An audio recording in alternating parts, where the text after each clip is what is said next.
Hello, citizens of Gotham. My name is Graham Elwood, and you are watching the Political Vigilante. Graham on time as usual. Yeah, I got a whole clock thing. I got a clock thing. I got a whole clock thing. Here's what it is.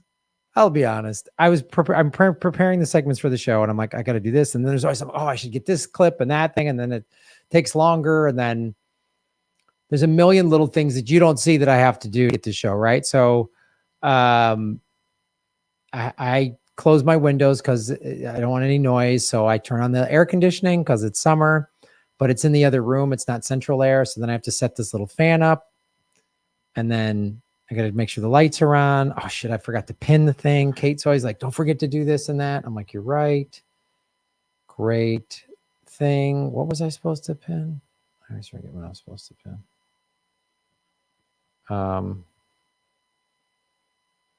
Is it this? Pin the like button thing? I'll pin that. Yeah, there's always a lot of stuff. All right. Thank you, everybody, for subscribing. Yes, I pinned a comment. Thank you, everybody, watching on CIA Tube, Facebook, and the Rockfin. Yeah. Update. That TikTok video has 3.1 million views. The seatbelt one, which is amazing. Never thought that's now the most watched thing I've ever made in my life. That I've ever personally made. 3.1 million views. Crazy. And all I'm doing is just pointing out some stuff. Just pointing out that saying the vaccine's not 100% effective, totally accurate, good thing to research. If you don't want to get it, totally fine. But seatbelts aren't 100% effective. And we have laws and rules in our society. Some of them aren't good. Some of them favor the ruling elites, but some of them we need for just society. Like bathrooms and wearing clothes, and there's like, so the masks don't work crowd. I'm like, okay, go have your dentist cough in your mouth. Go next time you're having your, just say, oh, masks don't work. And if your dentist is like, where you're like, and your dentist is like coughing in your mouth, be like, don't be worried about it because the masks don't work. So I'm a comedian. I'm going to keep fun at things. It's kind of great. I've gone through this. Well, Graham, yeah, I'm done with you. Look, when I've taken this kind of shit for so long, not a fan of George W. Bush. Didn't like, I think he lied about weapons of mass destruction and went into the war in Iraq. At the time, I thought, well, maybe Afghanistan was necessary because of 9/11. That was just my thinking at the time. I don't agree with that now because I'm paying more attention, but that was my thinking at the time. But I went to go entertain the military, and people were like, wow, Graham, you're this big.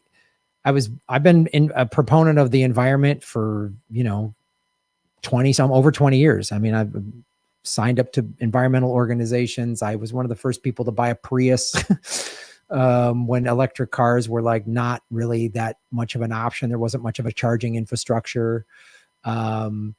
So I've just tried to do that. And I was like, we got to get off of oil. I've been saying we got to get off of oil for 25, 30 years.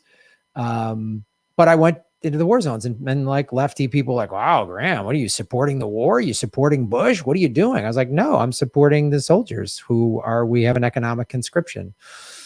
And I can do both things. I can say these wars, I don't like them, but I can support the people that go there. So that's and this is where people always lose their shit, is they can't handle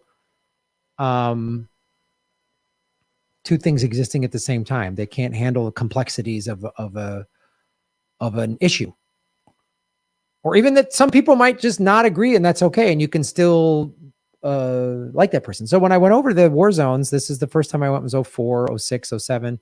And everyone was the big anti-war movement. Everybody was like, all my friends in LA were like, hated Bush. And I was like, and I went over there and I was like, I'm not a Republican. I'm at the time I called myself a liberal, more of an independent. I would vote third party, but probably voted more Democrat than third party for sure. But I was like, yeah, these men and women are putting it all on the line. And then I really started to learn what the economics of that was.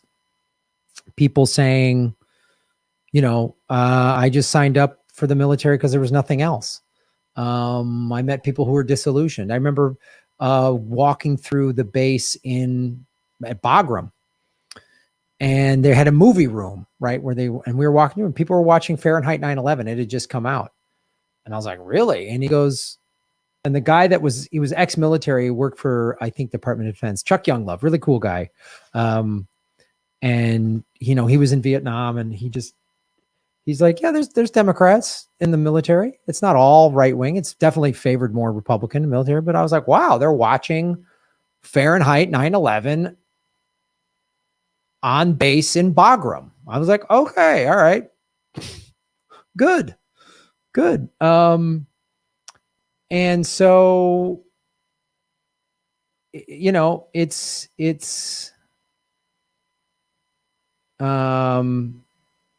so I was like, wow. And it just helped me expand my worldview.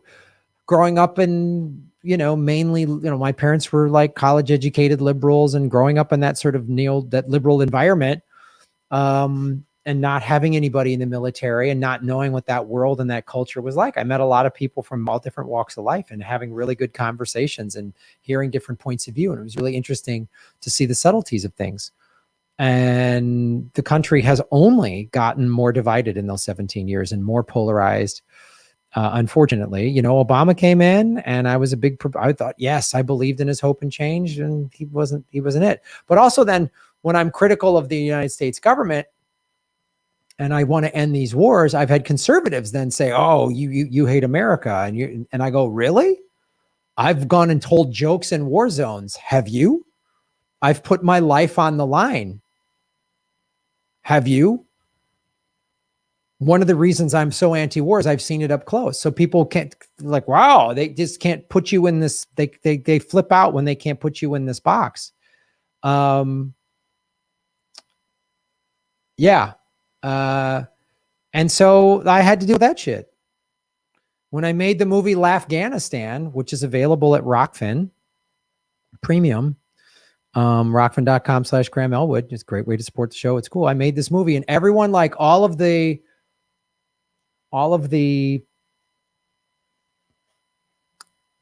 film festivals, the big ones, Sundance, Tribeca, these are the big film festivals. And if you get a movie in one of these big festivals, you're going to see a lot of Hollywood industry people, distributors, and people like that go to those movies to buy. There's buyers. I mean, it's like a marketplace. It's just like a convention, and they're going there to buy. You get screened at one of these movies, and someone might come and go, I want to buy that, because they need content. Now at the festivals, you've got Netflix and Amazon Prime and Hulu executives all there to scout and buy product. That's what they're there to do.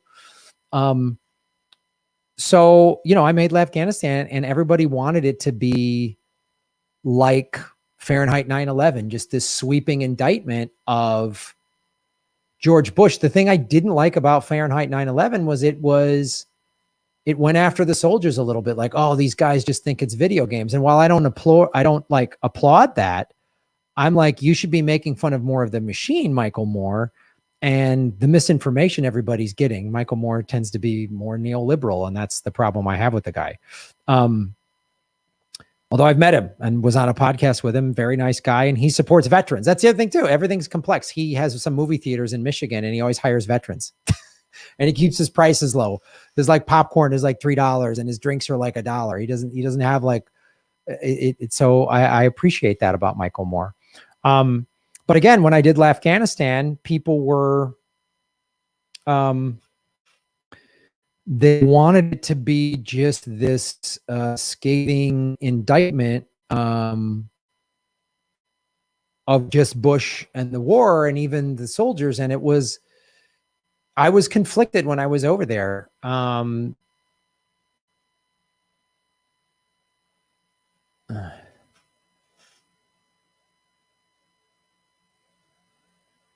Yeah. So, yeah,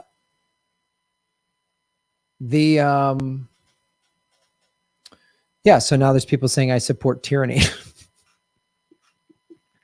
Yeah, don't come to the show. You have a choice. No one's forcing me to perform. I know what this is all about. It's going to be that crowd. But yeah, when I did Afghanistan, the festivals, none of the festivals accepted me. None, not one. Because unfortunately, a lot of these like Hollywood liberal types, because I was like showing military folks in a personal way and what it was like, and hearing all of their stories in Afghanistan and just showing my experience, it was terrifying being in a war zone. And what the realities of it were. And at the time, based off the information that we had, that we were given, I thought, oh, well, the Taliban gave a safe haven so all right, kind of made sense. And the Taliban was pretty awful, and they still are. And they would shoot rockets at girls' schools and all this awful shit that I was like, Jesus, we should do something back in 2004 and 5 and 6, 4 through 7 when I went to Afghanistan. Iraq, I was totally against. But I was still going to go perform there because anyone that's being deployed, I was going to entertain them. That's what I want to do. I'm a comedian first and foremost. So it was. Oh, this guy's Elwood supports medical tyranny. Yep, you're right. If you show up at my show, Ron and I are going to snatch you up in a van, and we're going to put you in a re-education camp, going to hold you down and grab you with the vaccine. Yeah, that's totally reasonable. That's what I said. So thank you for showing up and flipping out. That's what that tweet said. When I said you have a choice, that's what I meant. I'm going to snatch you up if you don't have your papers. There's a political vigilante. I have a secret, basically like a political vigilante Gestapo. They're just a secret police force that I hire that's going to arrest people and put a black bag over your head, and you're going to disappear. No one's going to ever hear from you again. That's how YouTube comedians, that's how much power I have. I'm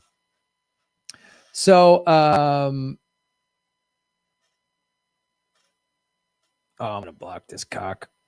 Yeah, you got annoying, so you get blocked. Right, which means I like censorship. No, it means if you won't shut up at a comedy show, it's not freedom of speech. It's not a town hall at a comedy show where everyone just gets to yell. There's one microphone and the comic has it. And if you want to yell out, I'm going to make fun of you. If you continue to yell out, I'm going to have you kicked out. I've been doing that in comedy clubs since I've been performing, since 1988. That's how that's going.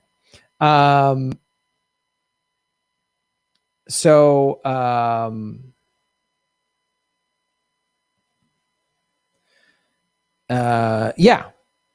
So my point is, and then I took, so the Hollywood said no till Afghanistan. There was one festival that put us in, and that was the Albuquerque Film Festival in New Mexico. A friend of mine was running the festival, and he watched the movie and said, this was amazing. And I said, he said I had to watch the movie twice to get it, which, maybe as a filmmaker, as a storyteller, I should have done something so you got it on the first watch. I don't know. But that was the movie we made. And I wanted people to go through visually what I went through. My friends of mine said, when I watched your movie, I felt sleep deprived. And I was like, good, that's what it was like being there. So I wanted people to kind of see the whole view, and they wanted me to just fit it in either this Fox News, support the troops, or all bad, no war, no nothing, get rid, end it. All wars are bad, and the soldiers are bad. They wanted me to take that sort of liberal view. And I was like, no, I'm not doing either one of these. My thinking now would be different, of just like, I think, all wars are pretty much bullshit. World War II is always used. We could have stopped Hitler, and we didn't, or we needed to. Okay, fair. But then how many wars before or since have been about that? They always try to make it that, but it's not. So then, last March, I talked about during the Democratic primary from 2019. I mean, for a year and a half, I was like, big Bernie supporter, like Tulsi. I was hoping Bernie was going to pick Tulsi as his VP. That didn't happen for a lot of reasons. There's no, you know, we know whatever that what happened. And Tulsi supported, dropped out of the race and endorsed Joe Biden. I got really mad, and a bunch of these Tulsi cult people were like, "I'm canceling you, Graham. I was a fan. How dare?" Because they projected this thing. They made Tulsi, and then when a couple weeks later, I called Bernie a sellout for doing the same thing, and I was just, I'm done. And then some of the Bernie cult people were like, you know, and I made that point of like, it wasn't about Bernie, the guy. It was like, he just was the only one who had policies that he's a centrist in Europe. Like Angela Merkel, the president of Germany, her party is the Conservative Party of Germany. And Angela Merkel and that party are to the left of Bernie Sanders. So that's why I was like, God, Bernie's the best chance we got. There's a lot about Tulsi that I liked, you know, her anti-interventionist stance. There's a lot of stuff that I liked about her backing Joe Biden. I was like, I was really mad. So I took shit for that, took shit for the Bernie thing, politically homeless. I've been told you my thoughts on this I've been talking about the vaccine for a year. Initially, I didn't like it. I was skeptical. I did my own research, do your own research, make your own decisions, whatever. And then I just put out a tweet 2 weeks ago saying performers have the right. We have the right to do this. And no one's forcing us to perform. And no one's forcing you to come to the show. No one's forcing you to do anything. No one is being forced to do anything. And choices have consequences. And then now I'm a tyrant, I'm a Nazi, and I love big pharma now. Okay, that's cool, totally. I mean, I've been asked the vax question way before COVID. There's a lot to be critical of big pharmaceutical companies, a lot to be critical. I'm very critical of them. But we did, you know, eradicate polio and measles and mumps, and there's third world countries where they don't get access to those vaccines, and they've had massive outbreaks. Angola had a polio outbreak. I don't know, I forget, like 5-10 years ago. They couldn't get the polio vaccine. We eradicated it. It's gone. They had a polio outbreak. How insane is that? So, you know, and who knows? Maybe these variants are going to make the vaccines irrelevant, and then they're not going to work on the new variants. Then we got to do more research. I don't know. But again, both things can exist. The pharmaceutical companies can be doing stuff that's just for profit. And, you know, again, I interviewed a doctor on the show for an hour. I talked to 2 different people who work for pharmaceutical companies, and I changed my view on it. And if that flips you out and I've sold you out or whatever, good. Yeah, Bill Gates. Bill Gates is denying the vaccine to poor countries. He wants to make he's like, oh, we can't profit off it. So they're letting people die. People in poor countries are begging for this vaccine, begging for it. So it's like, it's really frustrating. And I've had a vaccine passport for years. That's the other thing too. Like, I've gone to third world countries where you had to show proof to get back into America. You had to show proof that you had yellow fever. They're like, because they saw on the stamp, oh, you were just in this third world country where that's an issue. They're like, okay, so we'll let you back in. This has been going on for a long time. So, and I can be super critical of Operation Warp Speed. Yes, I can be. It's great to ask questions. I want critical thinkers that are fans of the show. If you're just extremists that flip the fuck out, whether you're lefty or righty, I don't have time for it, man. Yeah. When I search your channel, your name never comes up in search results. I've been throttled. I've been stuck at 78,000 subscribers for a year. I mean, I've gone through all this shit, and it's like, yeah, I mean, you're talking about Rand Paul that just came out. So Pelosi and Gates are trying to profit from this. A lot of these ruling elites got the vaccine early. So I don't know, man. I just, it's a numbers game. And these videos I make on TikTok are just kind of poking fun at some of the arguments. Seatbelts are not 100% foolproof. Yet they're in every car and you get a ticket if you don't wear one. And I'm glad to wear one because I know what bouncing around in a car without a seatbelt's like. I don't want to do that. We have stoplights. You can't just do what you want. The anti-mask people are selfish. They don't care if they're giving COVID to somebody else. There's rules and laws in society. I want I want rules that are more equitable. Currently, the laws all favor the 1%. But there's certain rules in society and certain things and diseases and stuff we've eradicated. But now people say, like when people say masks don't work, I'm like, you're out of your, that's insane. Like, I don't know what to say to that. I saw like a Facebook meme where someone showed all these like masks, like one for welding, one for woodwork, one a hazmat one, and then just the standard little, N95 mask. And they're like, oh, so COVID can kill you, but this little mask could save us. I was just like, Jesus, this is so dumb. It is denying basic high school fucking science. Like, it's so dumb. I can't even comprehend how dumb this is. So when you breathe, I'm talking, there's droplets of saliva coming out when I talk, when you sneeze, when you cough. If you have the cold, the flu, or COVID, you can give it to somebody. Now, COVID, if I cough COVID into your face, you can't go blind from it. But if you're working with like cutting metal shards can go into your eye and go blind like that. COVID can enter the eyes. That's why the doctors and the nurses in the high risk areas, they have masks, they have goggles and a face shield. Like they're not playing around because they know it can enter in all these different ways. The mask is the best for everybody in a daily life I know people who, are immunocompromised and they don't go out unless they've got like clear or goggles or something like that on, right? So then again, you're equating these two masks for two different purposes. If you're working with paint or paint thinner, if you swallow that, you can get sick and die. It can burn your skin, right? COVID doesn't burn your skin. COVID doesn't, the minute you contract COVID, you don't go and just like, which can happen from all these hazardous chemicals. So I just see stuff like that. I'm like, that's insane. That's just crazy. It's just crazy.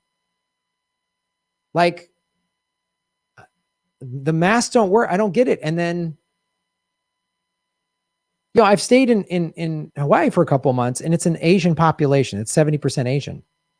Nobody is mad when you don't have a mask on. That thing, I fucking can't understand it. Walking around, I've had several people in LA like, why do you have a mask on?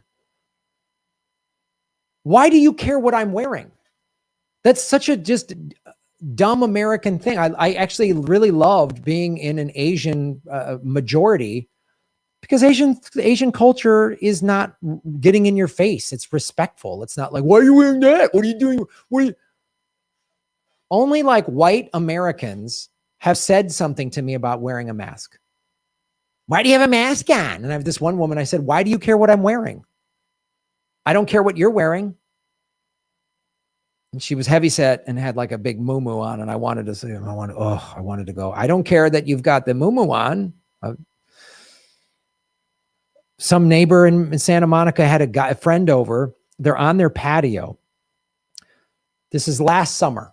I walk out of my apartment and this is when it was really bad. And there's a mask mandate, which I was happy because I didn't want to get it. And I had this really good quality mask when I went on bike rides, right? So I'm walking out, which would let you breathe. It had like valves and it was like, great. It had a filter in it. Great. It's also good for, riding my bike in traffic and not breathing in exhaust. Also not good for you.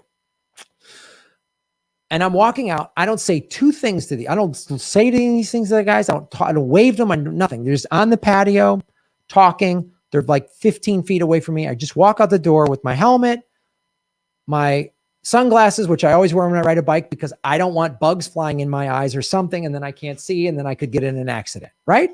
Plus I live by the beach. There's a glare. So I'm wearing sunglasses, a helmet. I always have my bike gloves on because I ride a lot. And I had this mask on and a brightly colored shirt because I want to be visible in traffic because I don't want to get hit by a car. And this guy's like, oh yeah, just wear your mask, do whatever, wear your mask, whatever they tell you. And I'm like, yeah, you got it, man. Woo, Trump 2020.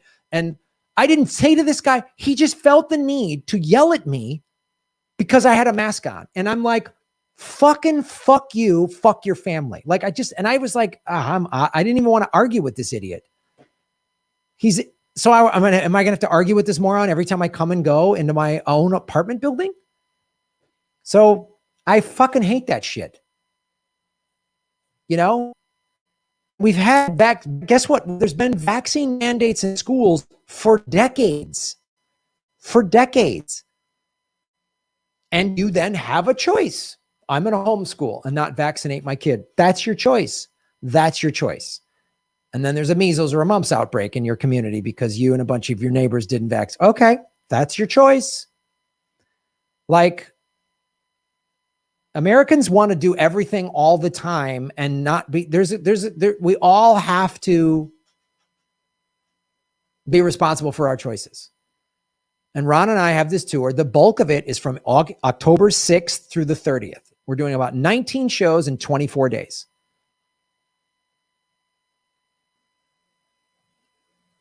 And everyone yelling at me, all right, if I get sick or Ron gets sick and we got to sit in a hotel room for a week and cancel tour dates, are you going to reimburse me? Who's going to reimburse Ron and I if that happens? Because I'm vaccinated, but I knew full well knowing that I could be sick if this happens. You still get sick. My thing is, I don't want to be hospitalized. I don't want to die. Now that I got the vaccine, if this means I'm just going to feel like I got a cold or a flu, fine. That's what I'll do. That's the gamble I took. We're all playing it. We're all gambling. The best doctors and scientists and epidemiologists in the world are still trying to figure this out. Well, it keeps changing. Yes, because viruses change. New research comes in. I read this one study from this one doctor. Great. Talk to me when there's 15 studies that all come to the same conclusions. And are you a doctor? Are you a scientist? Then I don't want to hear it. I don't. Then and all these people screaming at me, are you a live performer? Do you want to go stand? Do you want to do a 25 city tour? Again, no one's forcing Ron and I to do it. No one's forcing us to do it. So,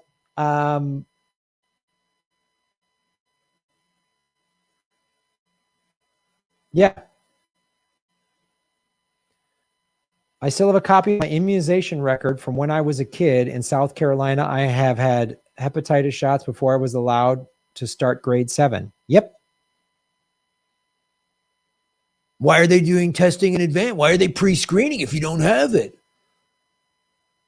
I get the TB thing every time I go to the doctor. He put this thing and draw a circle on it, put bunny ears and make it funny. He's like, if this gets big and red, then we got to test you for TB or hep or whatever. I don't know. They do all pre-screening stuff. Like all this stuff that we've been doing for years is like, what's going on?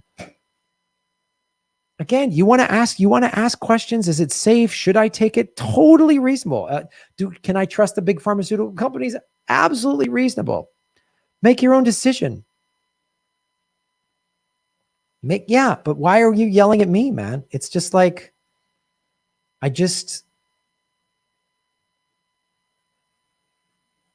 mean, that's why I did the seatbelt video. Because some people, even with the vac, there's still some small percentage of people are going to the hospital. Yeah, it's not 100%. Neither are seatbelts, neither are airbags, but they make cars safer. I'm old enough to remember no airbags in these big metal dashboards in these awful cars that were not safe at all. Yeah. And car manufacturers didn't want airbags in there because it was going to cost too much money or whatever. And then some people have gotten injured from airbags. Yes, you can. Like, there's all these rules and laws in cars that are there for safety. And maybe they were put in there by the insurance companies and there's a monetary reason. I'm sure there's some of that too. I don't like or trust insurance company, and medical insurance companies are one of the biggest barriers we have to getting Medicare for all. Totally reasonable. Some laws are ridiculous, but some laws,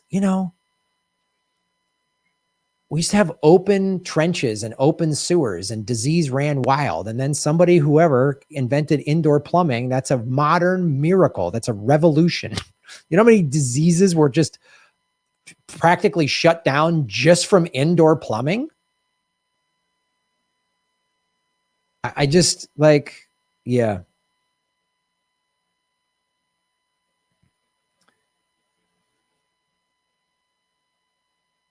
Seatbelts actually work. These vaccines are actually our voodoo science. Yeah, I don't know. Maybe I interviewed Dr. Victoria Dooley. Go back and watch the interview. I talked to her for an hour. She's Bernie Sanders Medicare for All surrogate, right? Anytime there was questions about Medicare for, she's a doctor. She's been on all the big news channels.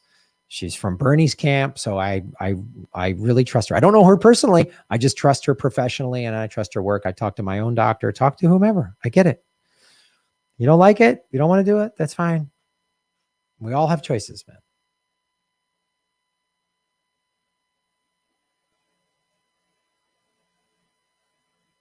Yeah.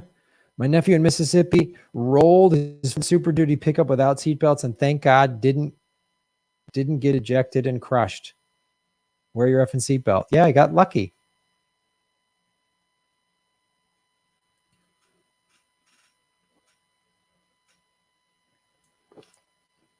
Yeah.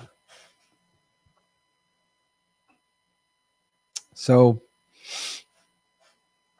do some research on polio. Yeah, get it, don't get it. Tattoo ink, also not FDA approved. Wow.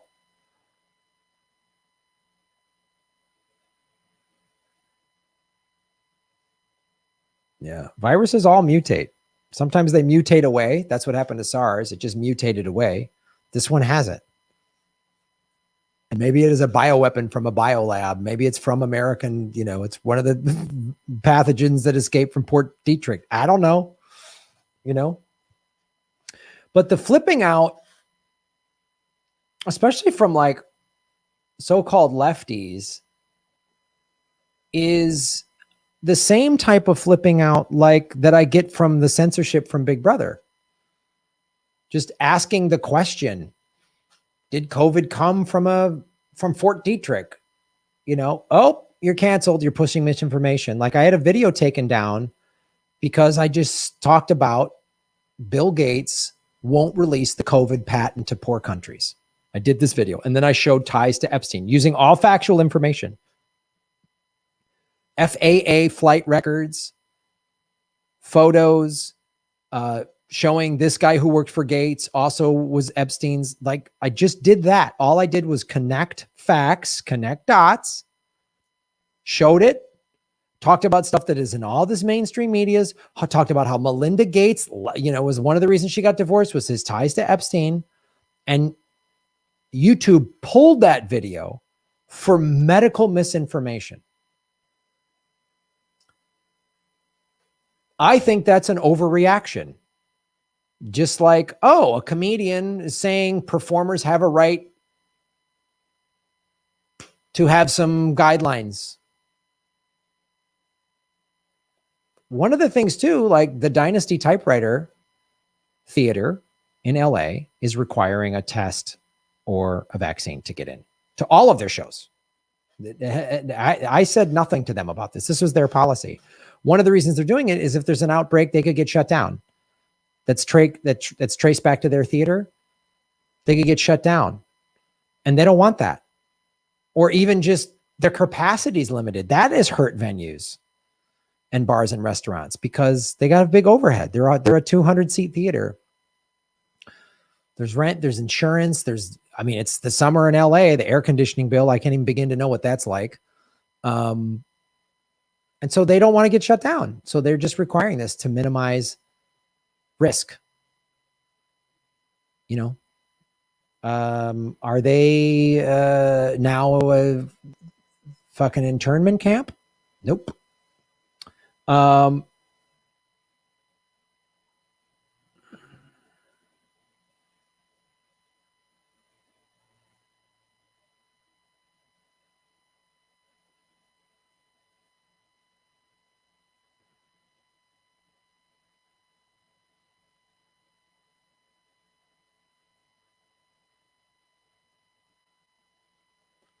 We need to send troops back in to fight the Taliban. Yeah, we're gonna do that.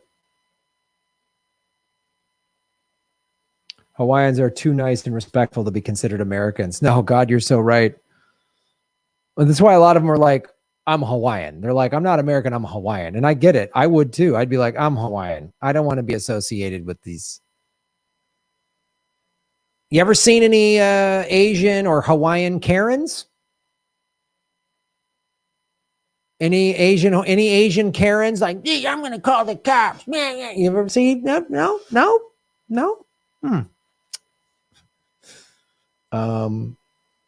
Nice new shirt. Oh, wow. You just sexually harassed me.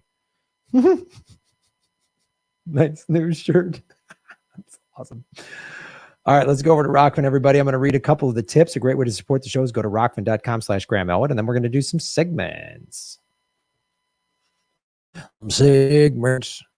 Melissa H. Shave your knuckles for justice. Could you go to a war zone and entertain troops now, or would you be too compelled to share the truth with the troops and show them how they've been lied to?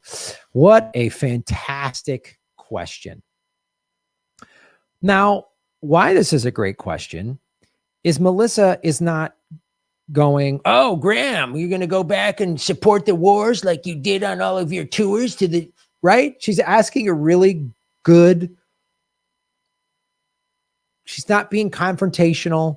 She's not, Graham, you're sold out. You love war. Graham went to war zones. Graham loves war. He made a movie called Graham Loves War Afghanistan. She's just pointing out, she's asking me a really great question.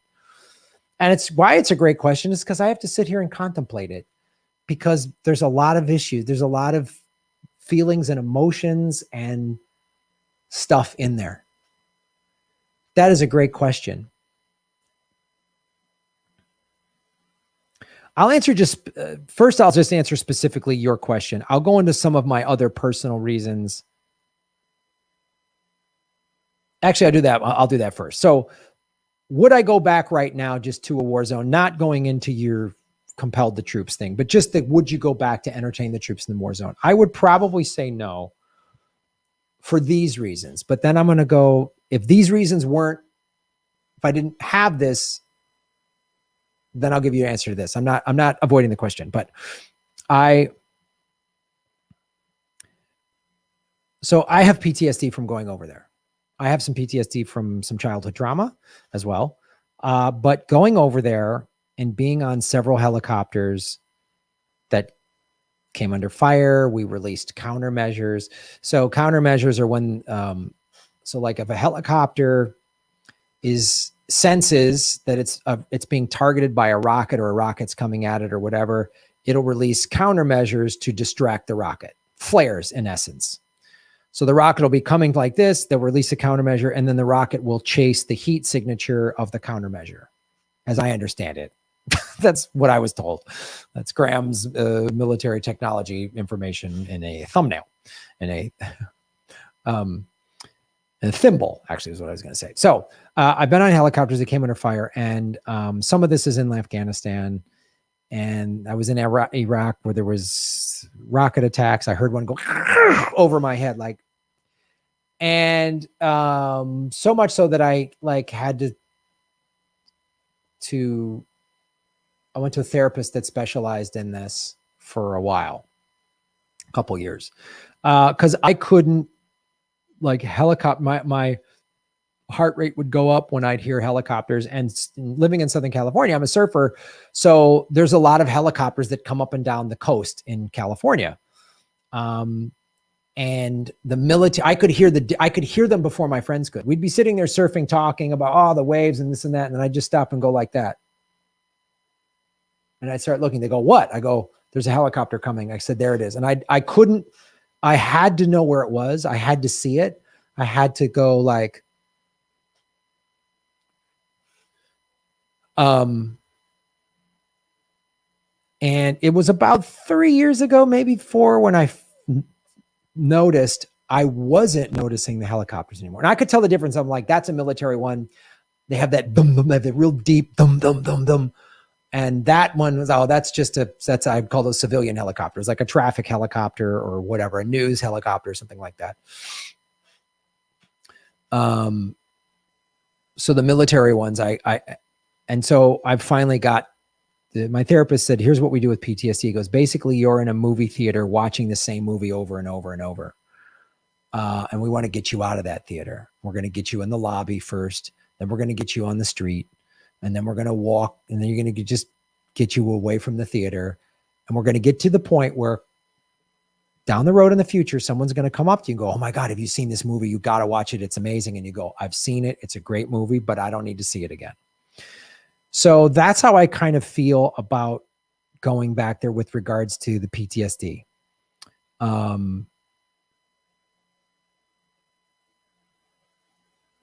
Now, to your question,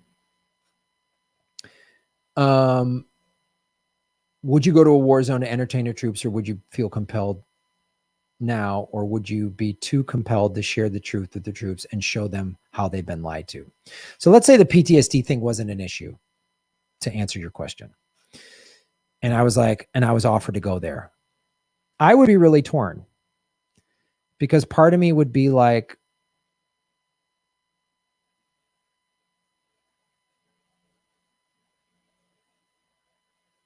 you know,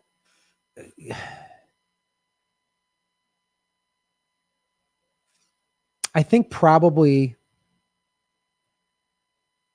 yes, I would go. And I don't know, I wouldn't like preach to them about how you're being lied to by the war machine. I don't know. I don't know if I would do that. If I could truly make it funny and get them to laugh at that, then I would, if I could challenge myself creatively to do that, I probably would. I would do all the stuff that makes fun of both political parties. I would do that. I would absolutely do that. They want us divided, distracted, and afraid. I would do that material. I think I would say yes for this main reason. 20 to 22 vets a day commit suicide. 20 to 22. I always just say 22 because I don't want to downplay that. When I was I'll tell you this story.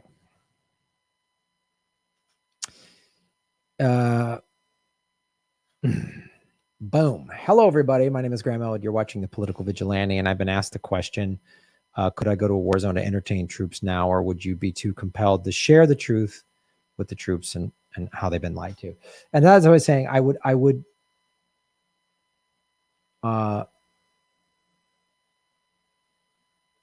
go and then would just talk about how the two-party system is lying to us. I don't know. Again, if I could make a joke about the military-industrial complex and the war machine, if I could make that joke and they laughed, that would be great. However, even if I couldn't, I would probably still go and even just do like my regular, less political act because of the 20 to 22 vets a day that commit suicide, because of this specific story. I was in Iraq with my good friend, Scott Kennedy. It was a comic that passed away in 2013, and Scott had went over there over 50 times. He ran his own tour, Comics Ready to Entertain. He started going over there with other people, USO, Armed Forces Entertainment, this comic Mike Burton that sent me over the first time. And then Scott started his own thing because he had a nephew that was in the initial deployment, initial invasion in Iraq. And he talked about how, he was sleeping under a truck and wasn't showering for days, and and no entertainment. So, and Scott's whole thing, his Comics Ready to Entertain, was all about going to the smallest fire bases where they had it the toughest. And I remember we were in Iraq, we were in Baghdad. God damn, this fucking... I miss my friend Scott, for starters. And because we'd laughed our asses off. I went to Iraq with the guy 3 times, and we just laughed our asses off the whole time and went through these really intense experiences. The first time he and I went, we went on Thanksgiving of 2007, and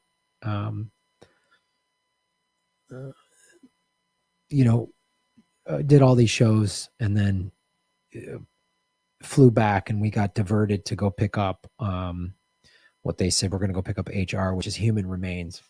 So we picked up a flag draped coffin in Balad.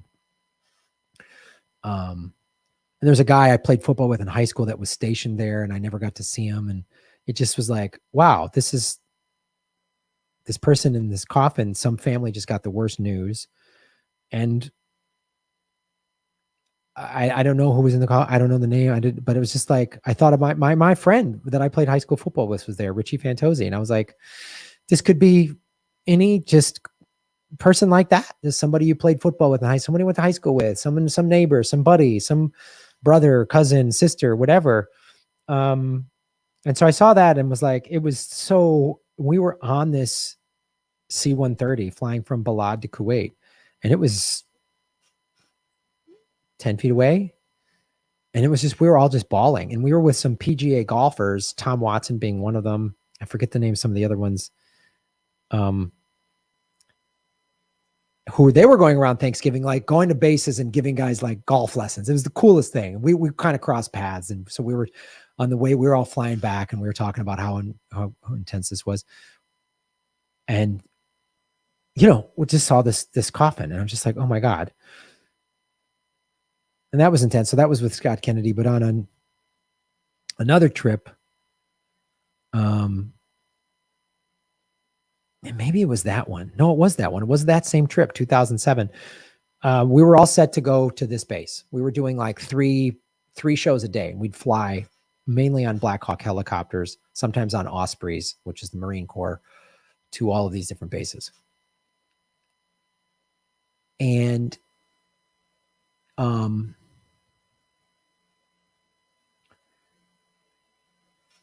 we were with like a civilian contractor, this woman who was like our escort. We would usually have somebody kind of escort us around. Sometimes it would be a military person sometime. And sometimes we'd have a civilian escort and a military escort too to go with us. And we were set to go to these bases, and we're waiting for our helicopter. And Scott gets a call, gets a text, and he steps aside and he makes his call, and he comes back and goes, all right, the base we were supposed to go to, they had a unit that got in a firefight last night, and 2 guys died. They were killed in action. And so we're not going. He goes, we're not doing the show. Because they just locked it. When that happens, the base is locked down, and it's not appropriate to do a show. And I was like, it's just not the time. And so, and I was sitting there like, God, and I felt really stupid. I was like, God, I just feel like I was just like, oh man, and all these emotions, I got rung up with all these emotions. Cause I was like, again, 2 families just got the worst news. And I just felt like, God, I'm just this stupid comic. I'm like, what? And I was like, Scott, I just feel like what are we doing? We're just like birthday clowns. And he goes, hey, Graham. And he was going once a month. And his tours, like we would do 3-4 shows a day. I mean, we were like, I fell asleep on a Black Hawk on Scott's tours because I was so tired. We just did so many shows, and it was so awesome. But he said, hey, Graham, look,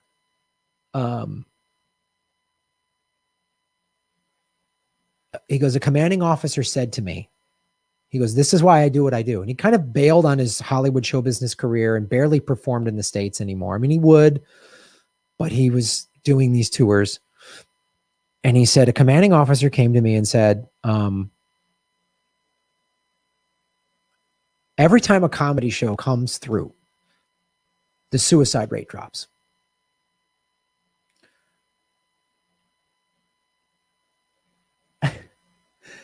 And I was like, and he goes, Graham, so we're on a mission. We're saving, he goes, Graham, you're saving lives. I don't think you get this. Like we're saving lives. And I was like, my silly little nightclub act. And he goes, I'll go back to this base in 6 months or so, because he was going every month. He goes, we'll find another show, a camp to do. We'll find someone needs a show. There's plenty of bases. We'll figure this out. Scott was like talking to command, like generals, like, and they saw the importance of this. And he goes, we're going to do another show. This is important work. He goes, this is our mission, Graham. And I was like, okay. And I literally just like, all right. And I sucked it up and I said, let's go. I'm ready. Wherever you want to go. And I kind of got over my whatever, feeling sorry for myself or, oh, I'm not important or what, you know, like I wish I like not seeing the value in what I was doing or whatever. And he then set up the show and we went to this camp that was like this R&R camp. And instead of, then we were supposed to, because that, since that base got canceled, then we couldn't go to the other one. Like we were supposed to go way to this other part of the country. So that was why. And that's why I feel like if I was asked, it's important to go. I don't know. I know that's a long answer to your question, but then part of me feels like, and because another comic said this to me who went over there a bunch of times, he goes, we got to let other comics get this experience because it'll change you forever. You know, Jimmy Schubert said that to some comic. He goes, don't go do shows in the war zones if you don't want to be changed. It'll change who you are forever. In a good way for the most part. So that's probably why I would say yes. And I know I gave you a very multi-layered, complex answer.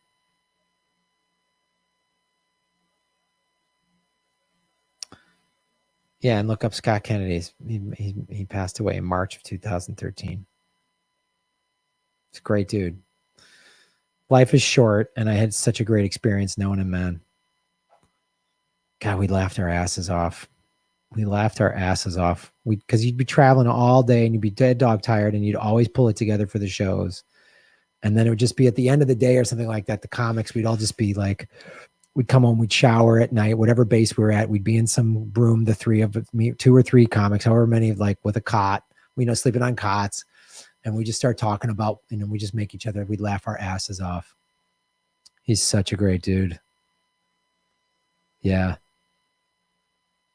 I've gotten to meet so many cool people doing this job, which is why I really want to go on the road and travel. And, so it means a lot to me. And I want to feel safe when I do it. And if people have a problem with that, that's totally cool. Just stay home then. Kate. Shaver Knuckles for Justice. I worked at the Rotary Foundation in Evanston.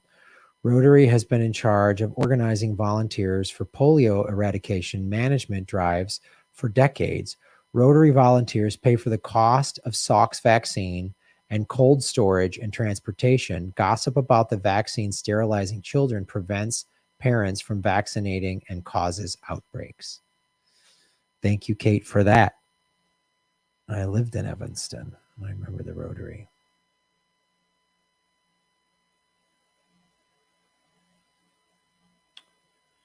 $217 likes. All right, let's do a segment.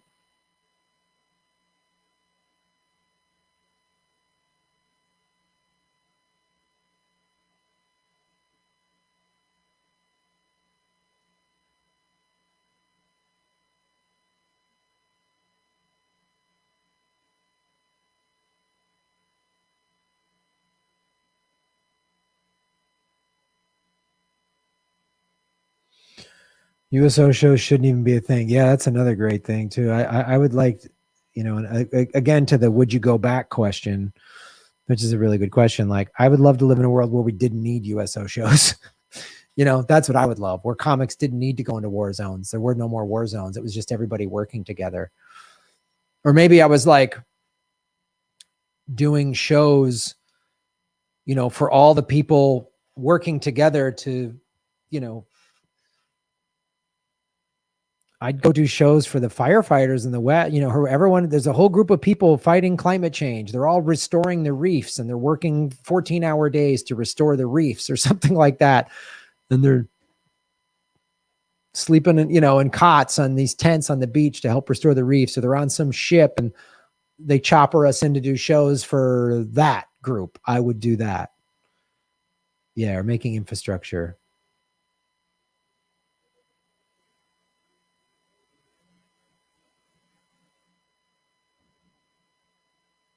Yeah, Pacific Northwest is on fire. All right, let's do a segment, everybody.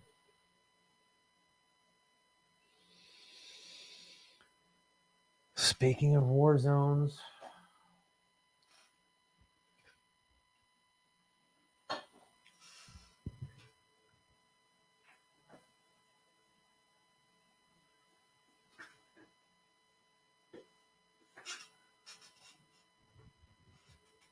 Ugh.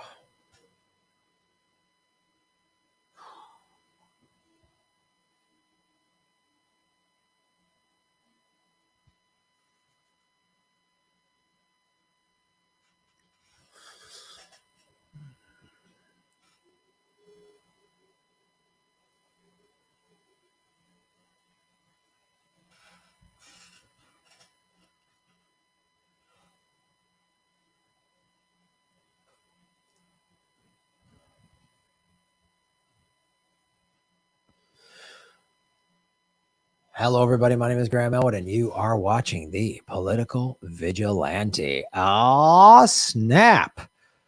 Well, gee. Remember when I did a video a couple months ago about Joe Biden pulling troops out of Afghanistan, and I said it's a matter of time before he puts them back in? U.S. deploying 3,000 troops to help evacuate Kabul embassy staff as Taliban advance. So all we've seen this last month or so is all these videos of the Taliban's on the run, the Taliban, see? And if Trump would have pulled the troops out, MSNBC and CNN would be like chastising him. He's destabilized the region. So Biden pulled out. So, Fox News it's always one of the arms of the military industrial complex, the Fox arm or the MSNBC arm, because they spend money on both of those channels, and CNN, all of them equally. We got to have never-ending war. The troops, which will consist of 3 infantry battalions from the Marines and Army, will be deployed to Hamid Karzai International Airport within 24 to 48 hours. Temporary and tailored. Those are two of the words that we've been hearing. The Department of Defense is adamant about making sure that the American people see this as they are sending these troops in to help with the evacuation of U.S. civilians, primarily the people who are working at the embassy there, and to help with any of these Afghans who are eligible for the special immigrant visa program to help them get safely to the airport and potentially out of the country. So what we're looking at right now is an initial deployment of about 3,000. Initial deployment. That's keywords. You're going to hear all this blah, blah, blah. It's just a short term, just to get the evacuation. Then we're going to leave. Initial deployment sounds a lot like there's going to be subsequent deployments now, doesn't it? Man, I love all this pulling Joe Biden to the left. It's really working. It's really like he's being so left pulled. It's amazing. Troops. It's a combination of soldiers and Marines, mainly infantry, and they will go to the airport in Kabul, where they will help with the security, both security at the airport and, again, securing these individuals getting to the airport to get safely out. But that's not the only deployment here. We will also see between 3,500 and 4,000 members of the 82nd Airborne Brigade Combat Team based out of Fort Bragg. They're moving forward to Kuwait. And that is in case the situation in Kabul gets really bad. I'm sorry. Did she just say 34,000 troops are in Kuwait? They're going to Kuwait? Oh, I've been to Kuwait. We've got bases in Kuwait. We've had them there since the 90s. Oh. Just in case. Listen to this whole just in case if this situation gets out of control. And they need to send in what the military calls either an immediate reaction force or a quick reaction force. Some soldiers who can go in and quickly help secure the situation. In addition to that, there's going to be another 1,000 who will be sent forward to Qatar, and they'll be helping with the special immigrant visa program. So we're talking about thousands of troops here, Tyler, who are being resent in to the region for Afghanistan. Quick question. Do we know how many Americans are currently in Kabul or in Afghanistan? We don't. Yeah, because who cares about locals. As long as American lives are saved. We've been in a country for 20 years. We've bombed it. We've blown it up.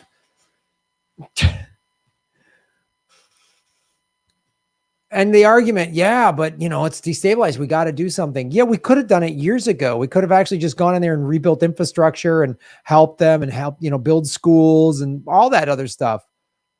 We could have built soccer stadiums and gotten the whole country involved in soccer. I know this sounds crazy, but when I was over there, that's what I thought would unify this country, because soccer is the most popular sport in the world. I was in Iraq in 2011, I think, during the Asia Cup. And the Iraq soccer team, for the first time, they hadn't had a soccer team in years, was like they advanced. They were doing all right. And the whole country was on board. Shiites, Sunnis, and Kurds were all united behind the soccer team. Right? They could have done that in Afghanistan.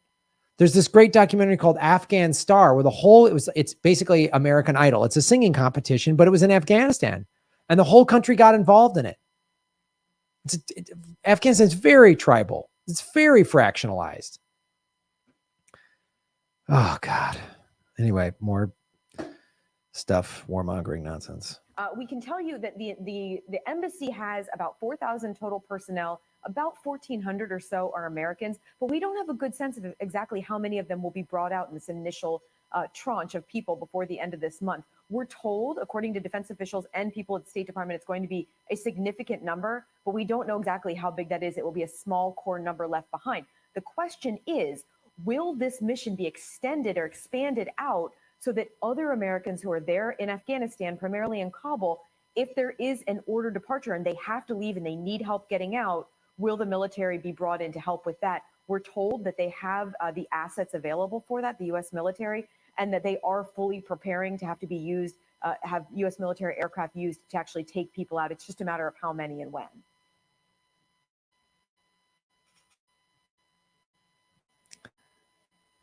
This sounds familiar. Does this sound familiar to you? Really? Does it? Because it does to me. This is from December of 2009. Obama hadn't even been in office a full year. This review is now complete. And as Commander-in-Chief, I have determined that it is in our vital national interest to send an additional 30,000 U.S. troops to Afghanistan. After 18 months, our troops will begin to come home. You remember, so that's December of 19. So we're talking about summer of 2011. Remember summer 2011? We got all the troops out of Afghanistan. In the last 10 years, we've just been the world economy. Like all these nations have just been putting, businesses have come to Afghanistan, and Afghanistan's like a member now, like they're a member of the international community, and tourists travel there, and they've got, pretty good schools, and it's back to being this country, back when people would say Kabul was the Paris of the Middle East, and right. You know what I mean? Like girls are going to school, and they're becoming more progressive for, a conservative Muslim country. So that's what we've been doing the last 10 years, right? Because Obama kept his word, right? It's not like he said this, he pulled some out, puts them back in, pulls them back out. Then he just kept the war in Afghanistan. And then the next guy after him kept the war going in Afghanistan. Then the next guy came in and said, oh, I'm going to pull us out, and then just put 3,000 troops. It's not like we've been doing that for the last 10 years. It's not like that's happened. It's not like we've been in Afghanistan for 20 years and now we just took troops out and we're putting them back. It's not like that. It's not like we've heard this. It's not like this has been going on nonstop, right? Right? Am I crazy? These are the resources that we need to seize the initiative while building the Afghan capacity that can allow for a responsible transition of our forces out of Afghanistan. So we couldn't figure this out in 12 years. So I don't, this like, we got to go back after this Taliban's gaining steam. What were you guys doing?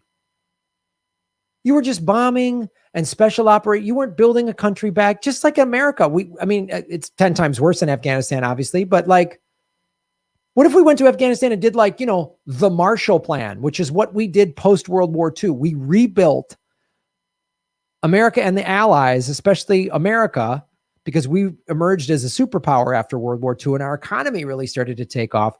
We went in with the Marshall Plan and rebuilt Europe because it was bombed. We rebuilt Japan because it was bombed by us, of course. Nope, 20 years. Imagine if we were just announcing in 1961, we're finally pulling ground troops who are still fighting the Japanese Imperial Army in 1961. We're pulling some out, but now the Japanese Imperial Army's regained. We got to go back to Okinawa. Like, can you imagine in 1961, 20 years after the bombing of Pearl Harbor, we're still fighting the Japanese? And Japan would be a decimated, not modern Marvel I mean, by 1961, Japan was like reemerging.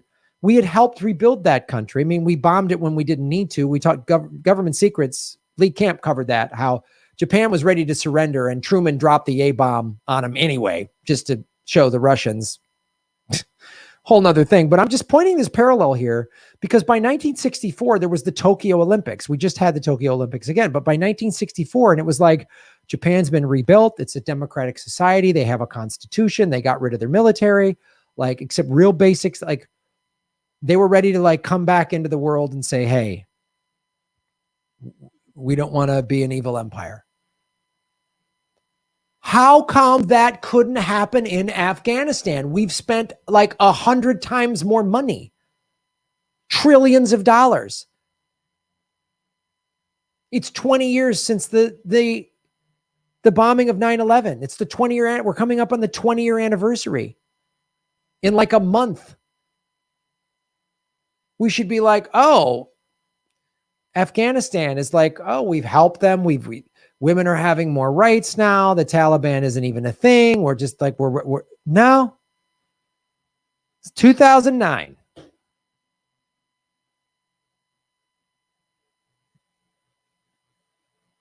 I do not make this decision lightly.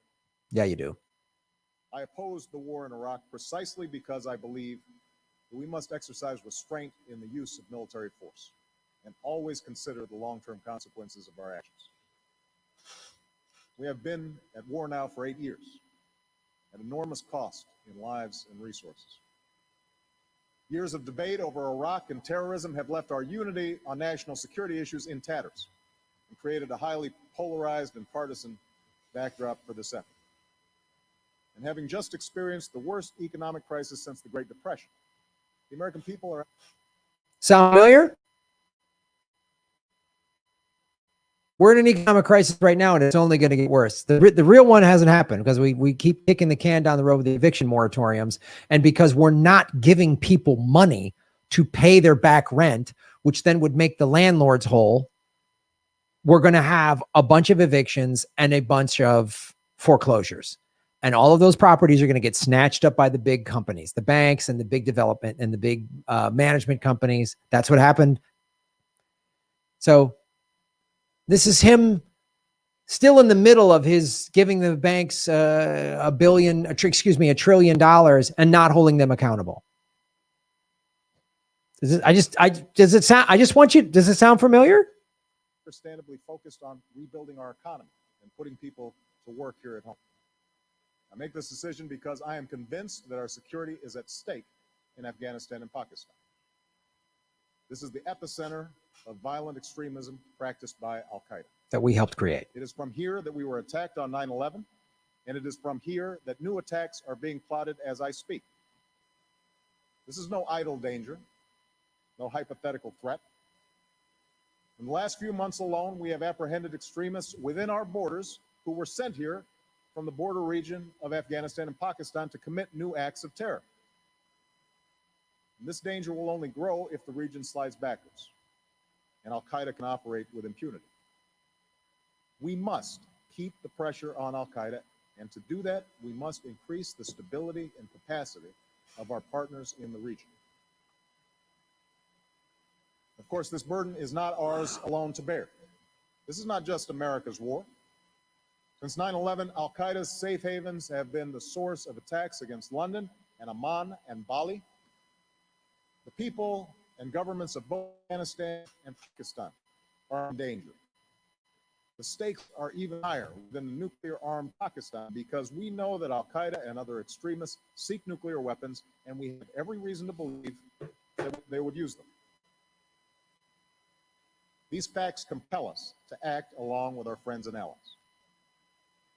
Our overarching goal remains the same: to disrupt, dismantle, and defeat al-Qaeda in Afghanistan and Pakistan, and to prevent its capacity to threaten America and our allies in the future. To meet that goal, we will pursue the following objectives within Afghanistan. We must deny al-Qaeda a safe haven. We must reverse the Taliban's momentum and deny it the ability to overthrow the government. And we must strengthen the capacity of Afghanistan's security forces and government so that they can take lead responsibility for Afghanistan's future.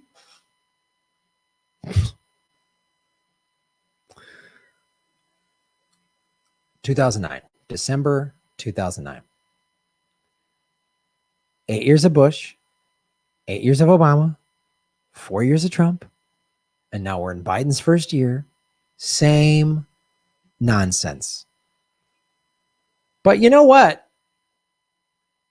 When somebody gives you a new fancy toy or a bunch of money, you might as well spend it, right? $25 billion that the democratically controlled Senate just gave Joe Biden to take his already bloated $743 billion war budget now up to $768. We outspend the next 10 to 15 countries combined. I've lost track of all of the countries that we outspend combined. So we got to go back in there. And I put this tweet up right when I heard this. Over under on how long 3,000 troops to Afghanistan becomes 30,000. I mean, I just told you that woman said in the report, oh, there's 30,000, some 34,000 troops are stationed in Kuwait. Just wait. They'll be over. I predict this in the next 2 months, before the end of the year. What do you want to put the over under? Thanksgiving, Halloween, October 1st, September 1st? I don't know, 2 weeks, 3 weeks? Where? It's going over 30,000. That's happening. The only issue is when. Boy, Joe Biden, man. He's pulling him to the left. It's been really great. It's like a NASCAR race, just all left turns. That's what Joe Biden is like. Right? It's great.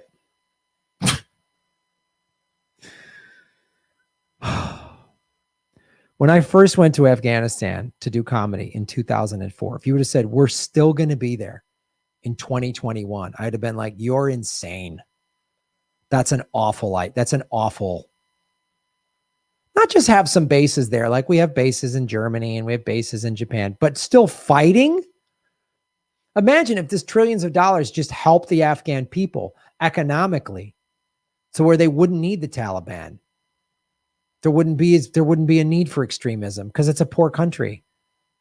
And Al-Qaeda and whatever the Taliban says, we'll give you this amount of money. It's a tribal. Does that sound familiar? Domestically, doesn't that sound familiar? Wow. Instead of spending all this money on police departments having military grade equipment and tanks and robot dogs and the private prison industry, what if we gave people jobs and education here in America and a livable wage and I don't know, health care? Maybe there wouldn't be as much crime.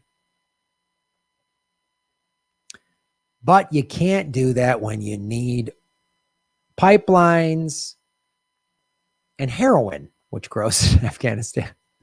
And you and you want to keep troops there to scare Iran. Follow the money, connect the dots. That's where you find the truth. And that is why you are watching The Political Vigilante, Shaving Knuckles for Justice. Boom.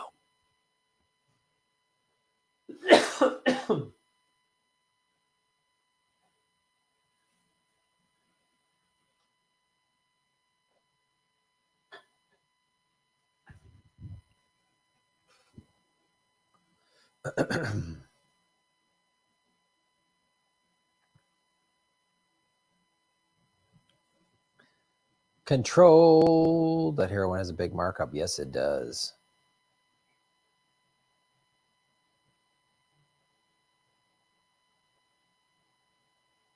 Fentanyl, right? MHC, Shave Your Knuckles for Justice. Thank you for supporting us at rockfin.com/grandmode. I just read that San Francisco has decided COVID-19 testing isn't enough and requires proof of vaccination for all indoor venues regardless. Wow. Yeah, thanks for letting us know. Like I said, a lot of this is it's going to come down to the venues and the cities and states and locals. So check with where, if you want to come to one of our shows, check with what their requirements are, because it might be more lax. It might be not. It might be stricter. And between now and when we come to your town, everything might change 15 times.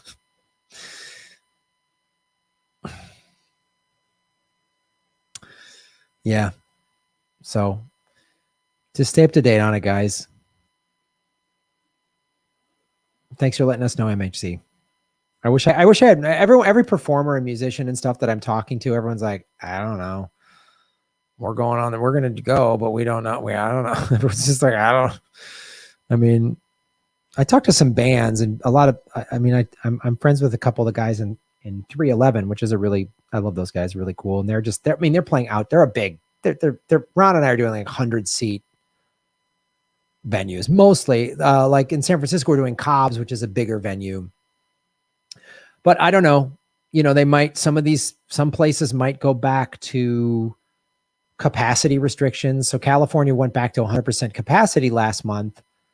When we first made the deal with Cobb's, which is like a 300 or 400 seat venue, they said you can only have 120 people in there. We're like, okay, fine. And then they said, oh, it's full capacity. We're like, okay, great. But I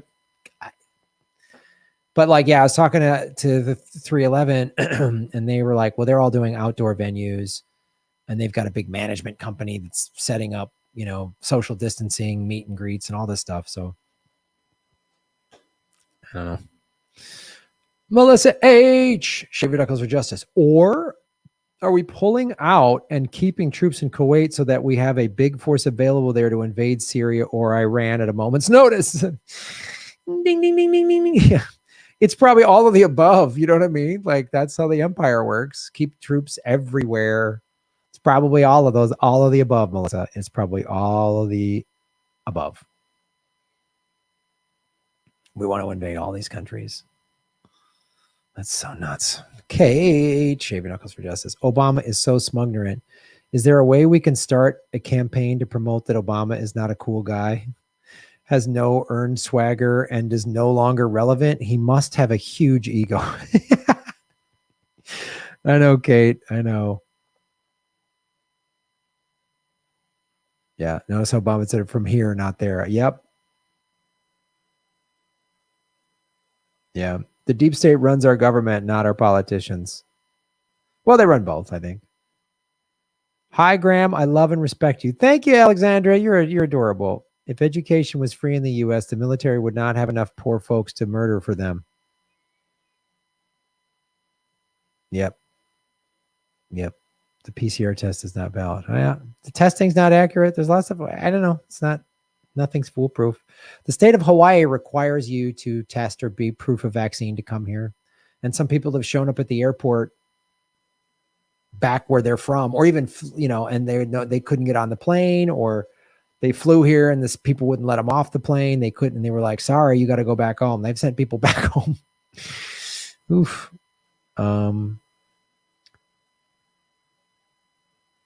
MHC, Shave Your Knuckles for Justice. Democrats turn left all the time, like a freeway on-ramp or off-ramp, can do a loop to the left, yet still end up going right. Oh, so great. So great. Graham's YouTube channel is still demonetized. Oh, man. 332 watching. So no government secrets today. We're going to do it Monday, kind of early. I think either 11 or 12, 11 a.m. or 12. Let me check because Lee is in Europa.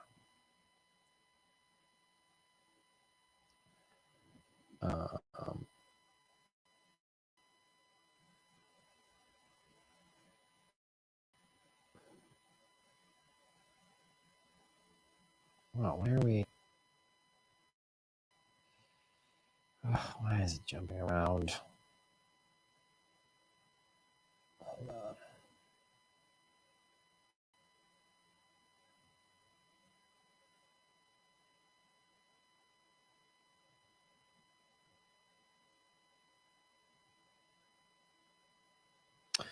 Yeah, it'll either be 11 a.m. or noon Monday for government secrets. Just waiting to hear back from Lee because he's traveling. So we have a crazy time zone issue that we're trying to figure out. But there will be government secrets on Monday. Check back on that one. Go.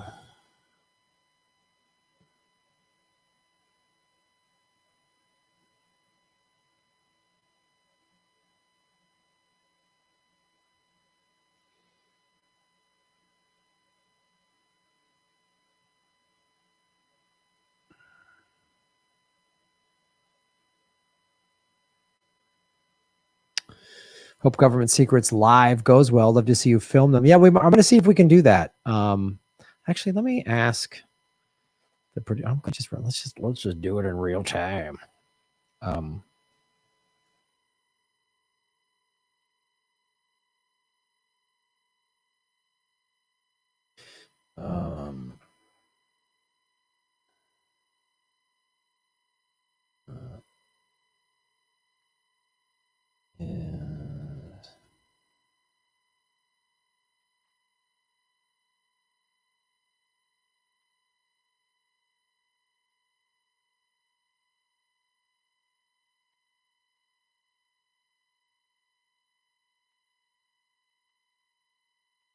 Jesus.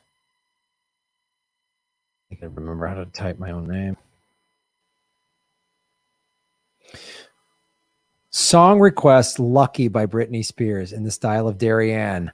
Book it.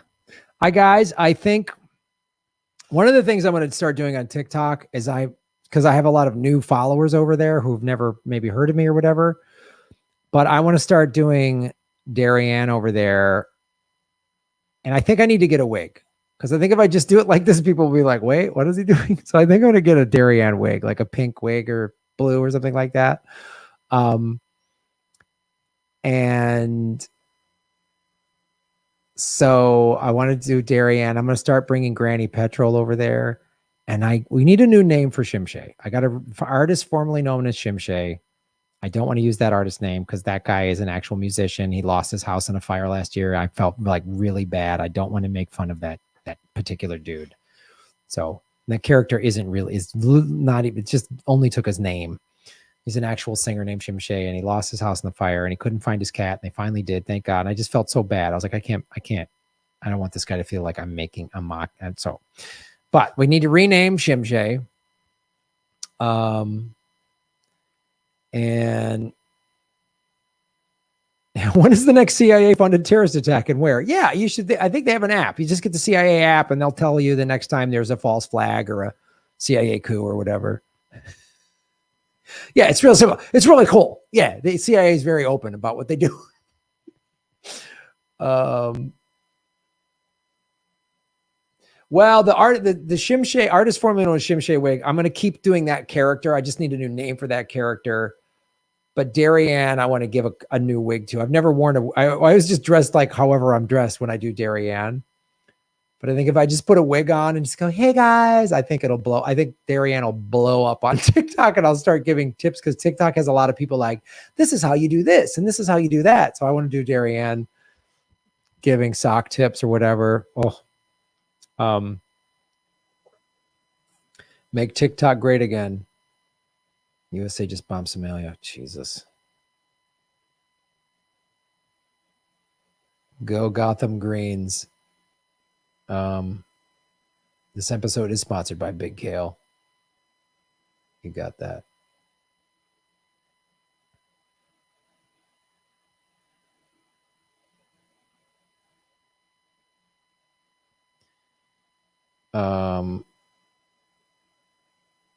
Check Thailand for the latest CIA operation. Yeah. Darien needs a new wig each week. She doesn't wig shame.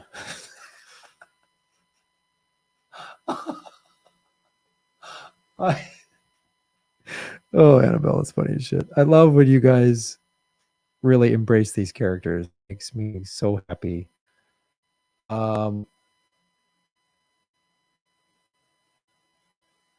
The name of Justin Bieber.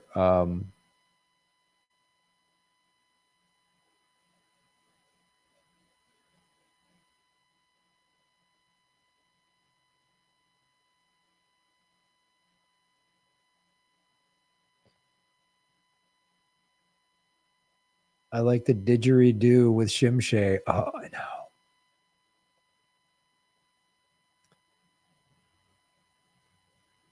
I remember when Darian told us to wash our hands. Yep.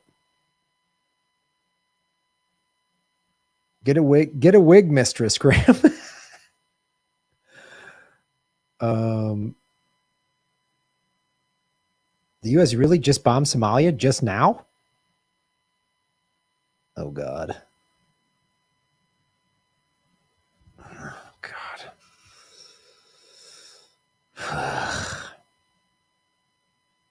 All right, let me look that up.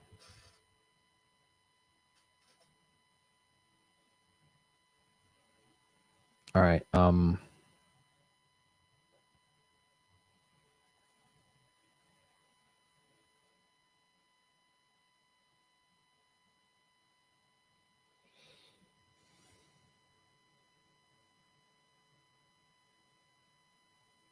Okay.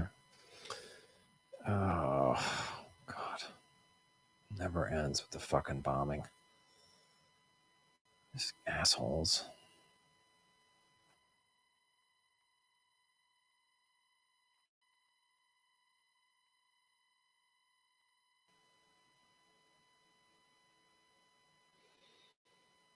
Where are you seeing this? I'm not seeing it here.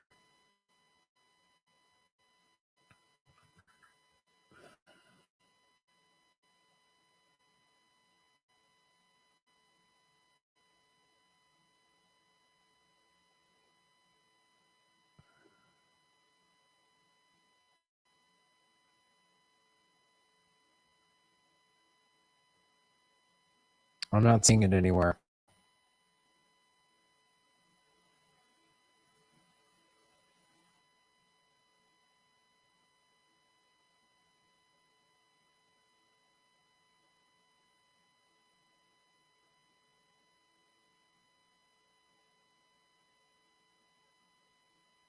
Hmm.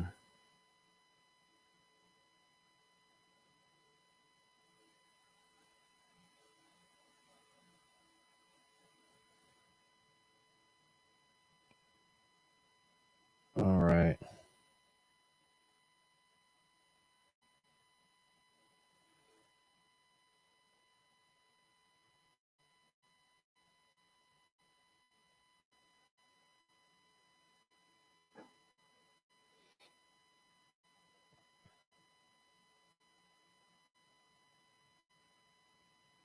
Yeah, I don't see it. I'm not seeing any links.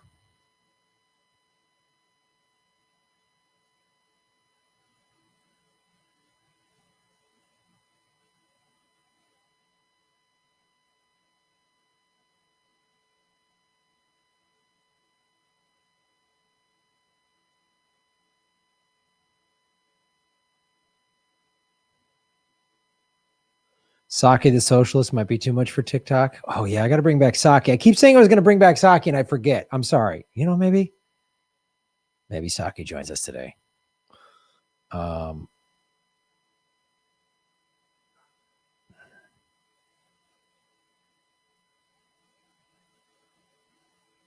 can't find anything on Somalia right now. I'm literally looking for it. I'm not seeing any links or anything. So I might have to wait on that until I get. I'm not seeing it on any mainstream.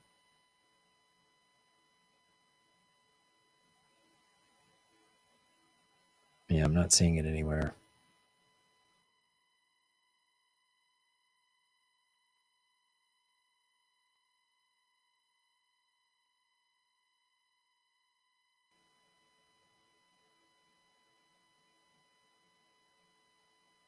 Oh, okay.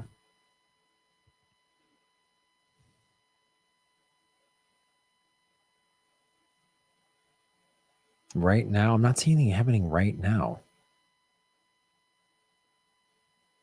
Vessel attack report. If it's like pirate thing, that I'm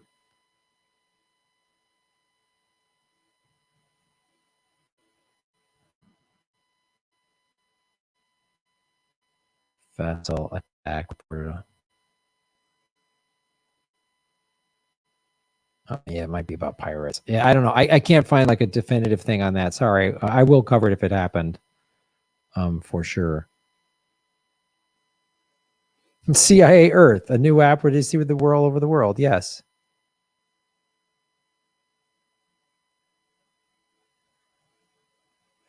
Sorry, I mean, edit reporter said 3,000 to 4,000 troops to Kuwait, not 34,000. Oh, okay. I thought she said. All right, it's good to know.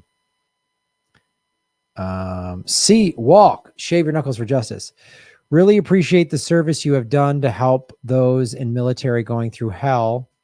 No normal civilian could imagine. Now we have a bunch of pretend alpha males like Trump trolling actual men and women that have guts. You hear about Army veteran Patrick Lawler, who is also a comedian, being trolled by some cowards from the Fresno State College Republican Twitter Jesus account. Check out the story. I wasn't aware of that, but thank you for telling me that. Of course, I hate this. They're such fake tough guys. Support the troops, the military. We need more war. Yeah, have you been over there? Have you seen war up close? No, of course not. Like you've never been near one. You don't know what it smells like, feels like, tastes like. You have no clue. And I will never know what actual combat is like. I do not know what that's like. And I'm not claiming to know what it's like to be in the infantry or combat or whatever. But I've been close enough to one and in war zones to know more than a civilian. No more than what it's someone who's never been there. Like most of these punk ass politicians. Make sure you have a good 5 o'clock shadow when you do, Darien. Melissa H. Shave your knuckles of justice.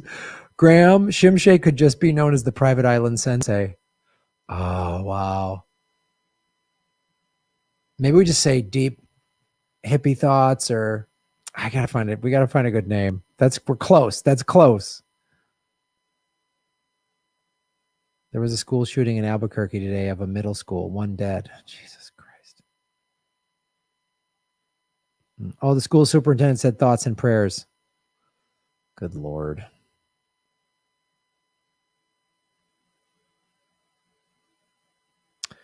When I searched how big is U.S. embassy in Kabul, Wikipedia says 35,000 to be sent to Kuwait by the end of August.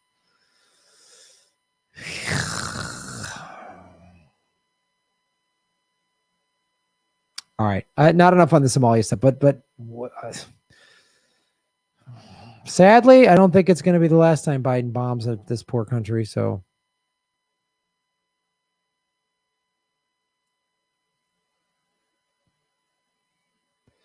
Three-time combat vet here, Iraq and Afghanistan. Thanks, Graham. Keep it up. Don't forget the Afghanistan papers from Philly Inquirer. Oh, you're right. Thank you, man. Of course, the mainstream media just covered it and then never talked about it again. Thank you, Tim. Yeah, man. OEF, OIF. I was there for both of them. Truth is the first casualty of war. Private Island Sensei. In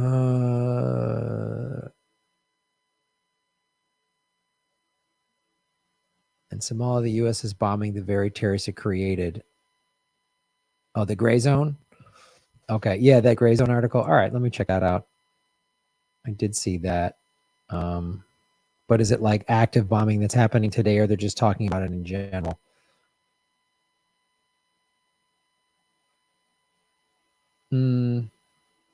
This July. Yeah, okay. They're just talking about, that's a good article here. I'll probably cover this, but this is an article everyone should read. I'll put this in the chat. Thank you for bringing this to all of our attention. This is from the Gray Zone, of course. They do great work. I'll put this in both chats. Yeah, I'll go into that more. He can teach martial arts as well as wisdom. Oh.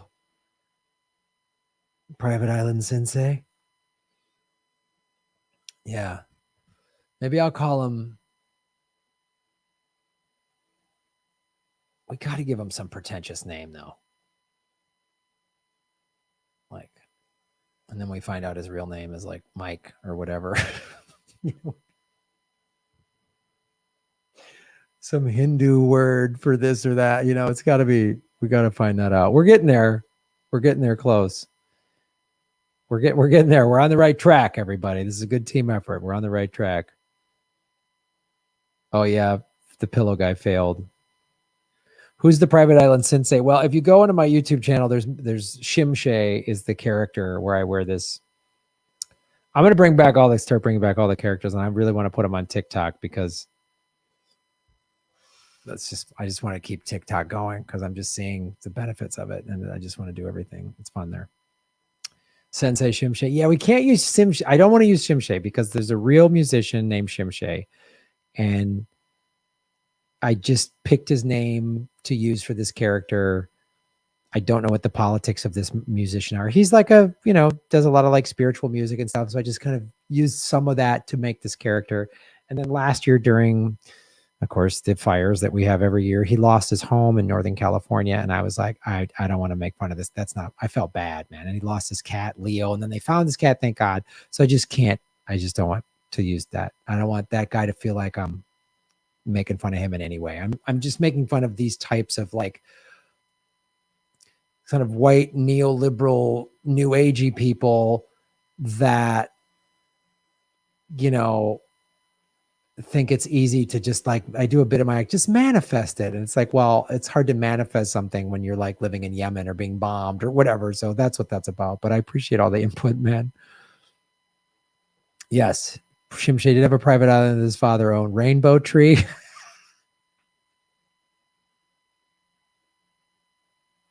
We're getting close. We're getting really close. Did Epstein have anything to do with 9/11 or COVID-19? Not to my knowledge.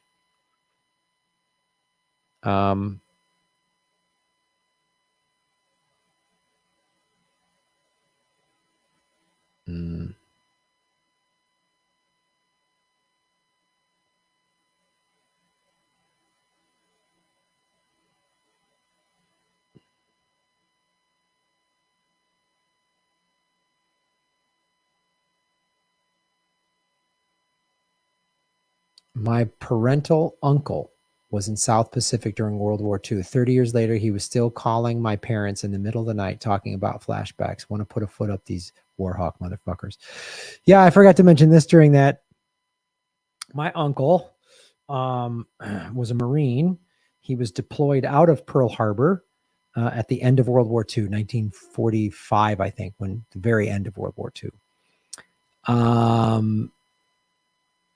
And then also he mainly fought in the Korean War, and he was one of the Marines in the Chosin Valley, which is a very epic battle, and like a handful of Marines. Like there was I forget the numbers, but it was something like 100,000 Chinese soldiers flooded in through North Korea, and there was only like 5 or 10,000 Marines that were pinned down. It was brutal, and my uncle fought in that battle.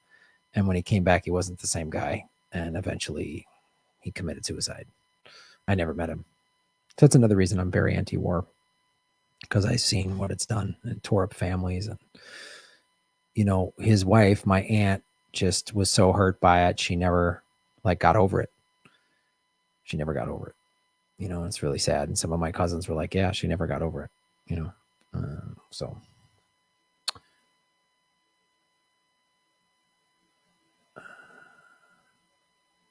Frozen Chosen, yeah.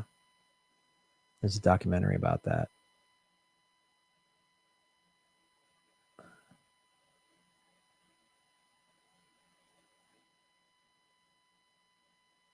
Yeah. Yeah.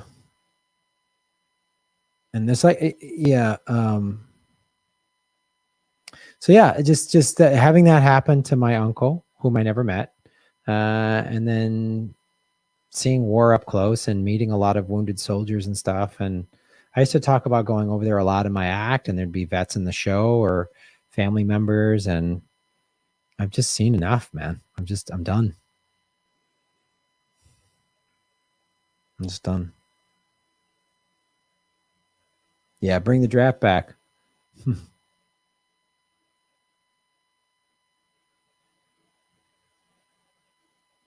Yeah, Hollywood makes war glamorous. Thanks for all the kind words about my uncle. Yeah, man, never met the guy.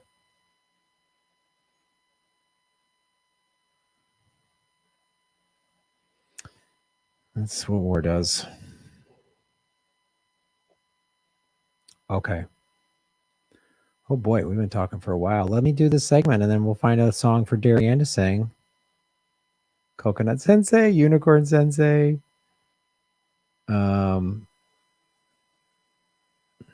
My grandpa had PTSD from World War II, though they called it shell shock. Yeah, they didn't even know what it was. They just said he's shell shocked.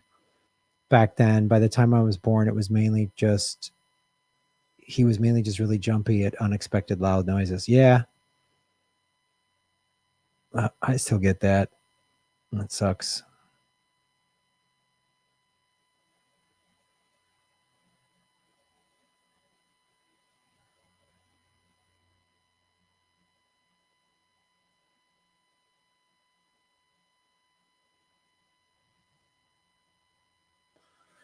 Yep, war's big money for the elites, man.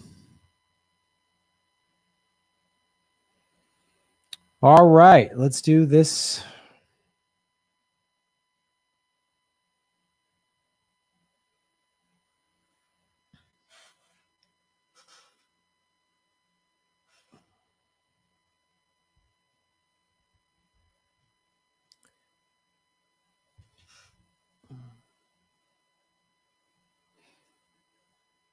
Hello, everybody. My name is Graham Elwood, and you are watching Boom, the Political Vigilante, bringing you truth underneath Wayne Manor, somewhere in the outskirts of Gotham City.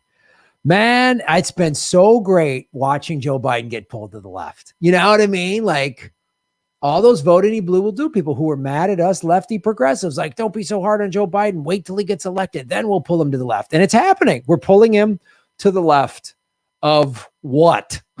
If this is pulling to the left, Joe Biden, this was his middle ground climate policy. U.S. calls on OPEC and its allies to pump more oil. So this is why I'm like, always be leery. Like this new infrastructure bill, there's a bunch of money in there for, green energy. I'll believe it when I see it. Has anyone really unpacked the bill? I haven't yet. I want someone to unpack this bill and show me how much is it green energy, because you know what the Democrats called green energy? Clean coal. They call clean coal green energy. Natural gas, that's fracking, that causes explosions. Remember when Obama in 2008, I remember during the 2008 campaign, he was like, and we need green energy. And I was on board with him. I was like, this is what we need. No more of these evil Republicans and their wars and their oil and green energy, because we need wind and solar and clean coal. And I was like, huh, what? And it was on some campaign in like Pennsylvania or West Virginia or something. I think it was Pennsylvania, which is always kind of a swing state that has coal mines. And he was like, I was like, oh, clean coal does not exist. It is like saying ethical child pornographer. It does not exist. So,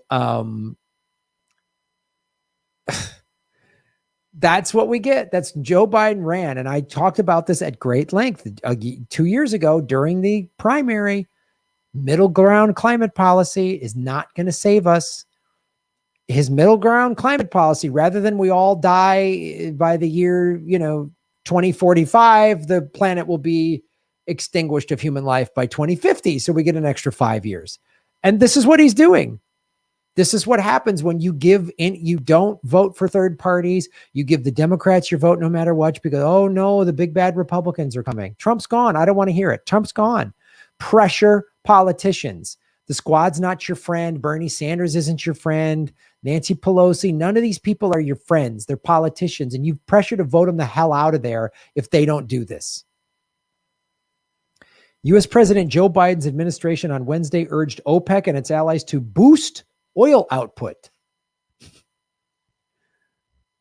to tackle rising gasoline prices that they see as a threat to global economic recovery. Oh, prices. That's what it is. It's gas prices. That's why Americans are in food lines. It's not that the government shut down the economy because of a once in 100-year pandemic and then gave the American people table scraps while Wall Street got $4.25 trillion in the first CARES Act a year ago. Oh, we still don't have rent relief. They've allocated $45 billion in rent relief through the last stimulus plan, but only $3 billion of it has actually made it to Americans because it's deliberately mired down in ridiculous red tape. They could have just given Americans UBI, universal basic income. They could have done that in March or April of 2020. Here's $3,000 a month. Pay. That's what they did in so many other countries. Pay your rent. So now no one would be behind on rent. Landlords, many of whom are small business owners. Some landlords are big evil corporations or whatever, but a lot of them are just regular people. It's just that's their job. They're small business owners. They own a little rental property. They just rent out their garage, or they have a little 2-bedroom apartment they bought, a little condo that they rent out, and they make a little bit of a profit. Well, they're in trouble. And when the rent relief ends and the forbearance ends, then the foreclosures are going to come and they're going to stack up and grab everybody's money away. But we're supposed to believe it's gas prices. That's why Americans can't pay their bills. No, it's because the last year and a half, this has been the single greatest upward transference of wealth in the history of the human race. Record profits for billionaires, record profits for corporations, but Americans are barely getting by. Unemployment's running out next month for everybody. Okay, Cory Bush sat on the steps. People protested for 5 days and they got that. Wow. Why don't you protest for 5 days? Why doesn't the squad do 5 days of protesting and get Medicare for all, or get all these other things they could get, the livable wage, all these things we could get, student debt forgiveness? Why can't we just do student debt forgiveness before pumping more oil?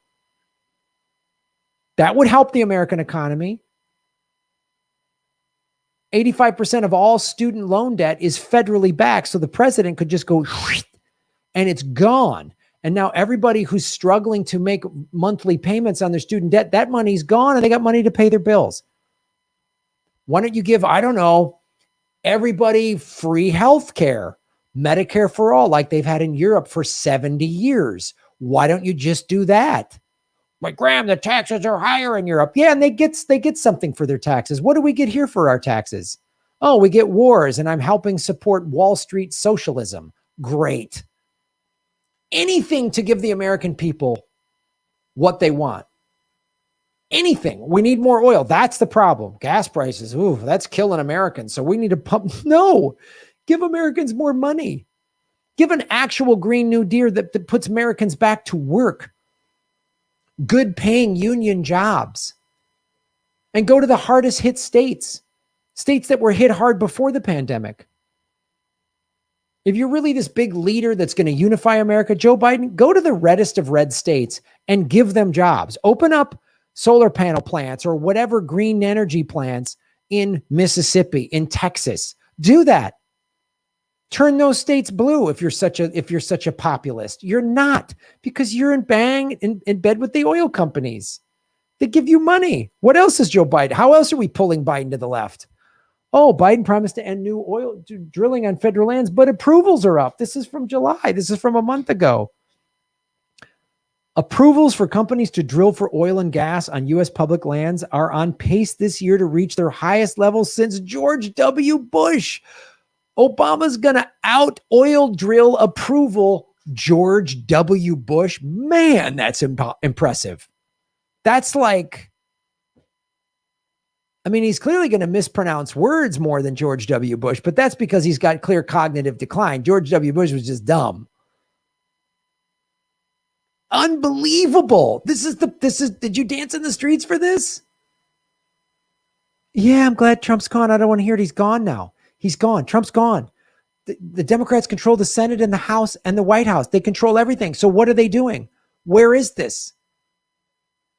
Are you at brunch? Are you having a hot girl summer? Is that why you can't participate in this? What's going on? The Interior Department approved about 2,500 permits to drill on public and tribal lands in the first 6 months of this year. That includes 2,100 drilling approvals since Biden took office January 20th. This is a July article. So we have a whole month to add on to this. I don't even know what that number is of whatever drilling permits he's been handing out. This is what a middle ground climate policy looks like.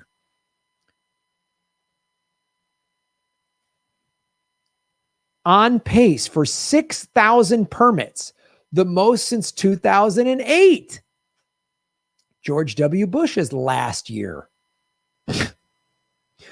Under former President Donald Trump, a staunch industry supporter, the Interior Department reduced the time it takes to review drilling applications from a year or more, in some cases, to just a few months. And our boy Joe Biden is taking advantage of that. Man, are we pulling so much better than Trump? He's taking an awful Trump policy and using it to his advantage. Just like Joe Biden increased the budget for ICE. Yes, yes, yes. Joe Biden is spending more money on ICE than Trump. Oh, here's a fun one. It's kind of hard to read. Coal power project increased this summer. Biden betrayals have consequences.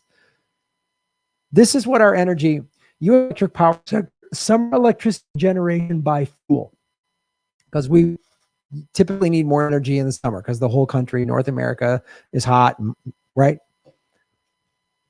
Solar is yellow, hydro, wind,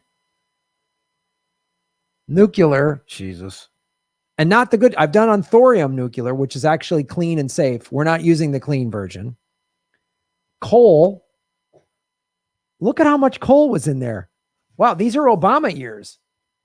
Oh, it reduced a little bit here. Oh, look at this. Oh, he reduced it.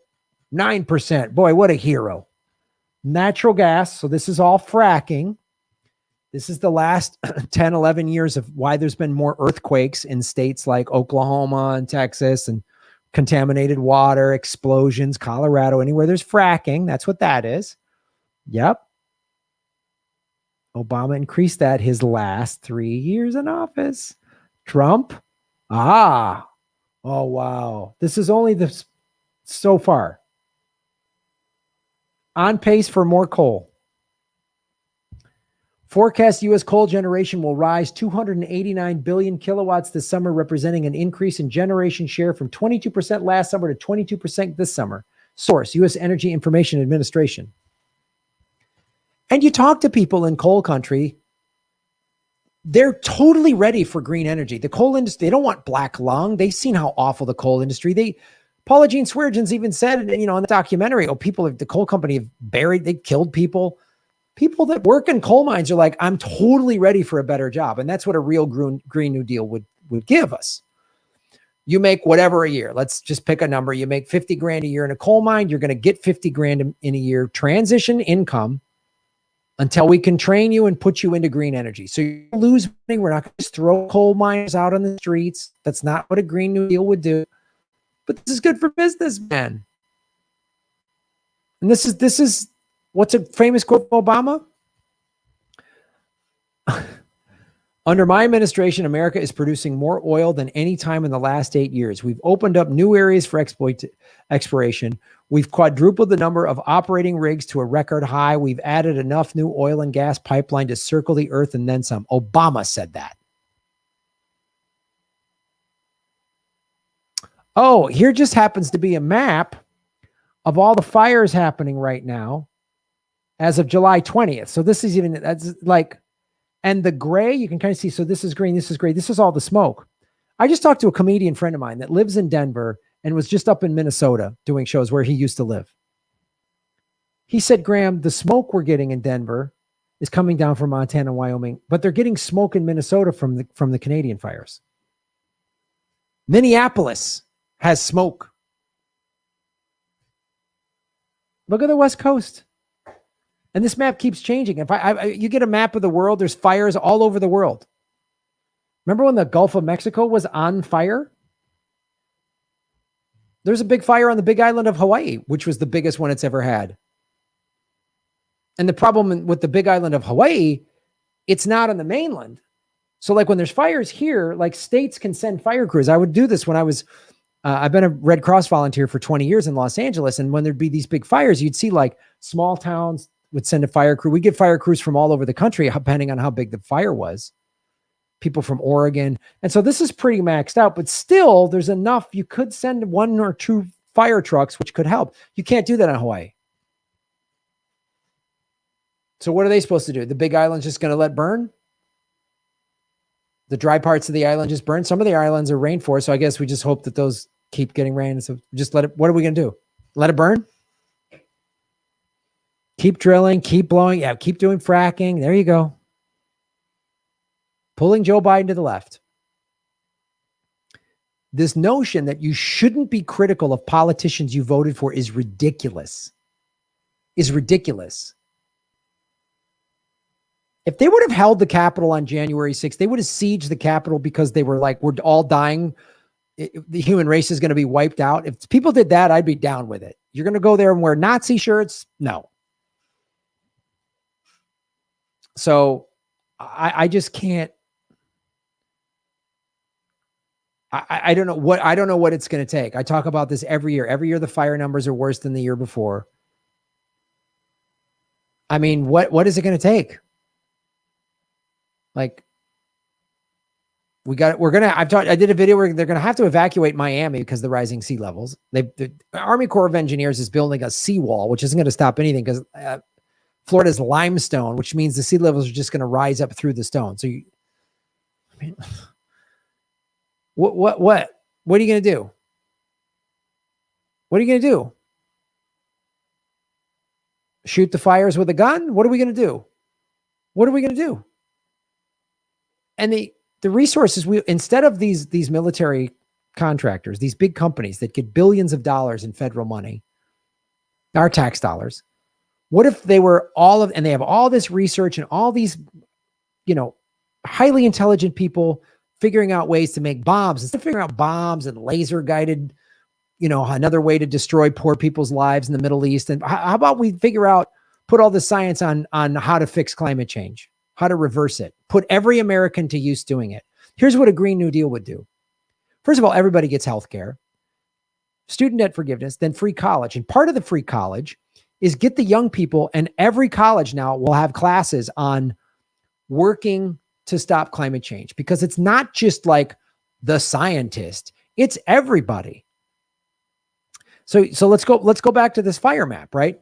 So all these fire crews, it's not just the people, the actual firefighters. It's the people maintaining the trucks. It's the logistic people back in the head office or whatever, coordinating this helicopter here, this fire crew there. Those people got to eat. Their gear has to be maintained. So there's all these, you see how much business we could be putting this business and this resources, this brain power and this money behind fixing this.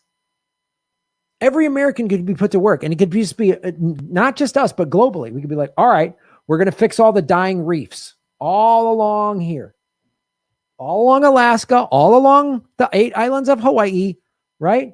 Puerto Rico, all of our territories, Guam. And then we're going to say, hey, China and Russia, let's help. Let's work together. Instead of blaming them for everything and trying to demonize them and say, we're going to cut our military. Instead of spending all this money on war, we're going to spend it on a Green New Deal and surviving.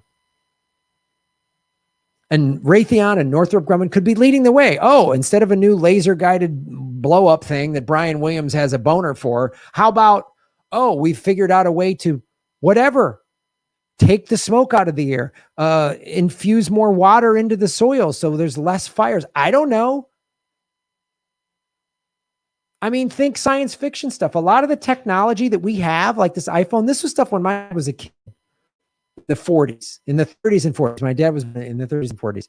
He's like, man, this was science fiction stuff. Like, and every time there'd be some new thing, like video chatting, he was like, this, when I was a kid, this was like Buck Rogers science fiction stuff. Let's think big. We have all this money. We have all this technology. Let's use it for, I don't know. Is there something else other than figuring out ways to murder people? Maybe there's a way to save people. Maybe we use it for good. I don't know.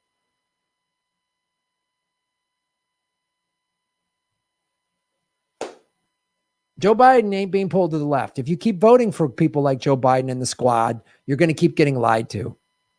That's why I'm a big supporter of the People's Party, the Green Party.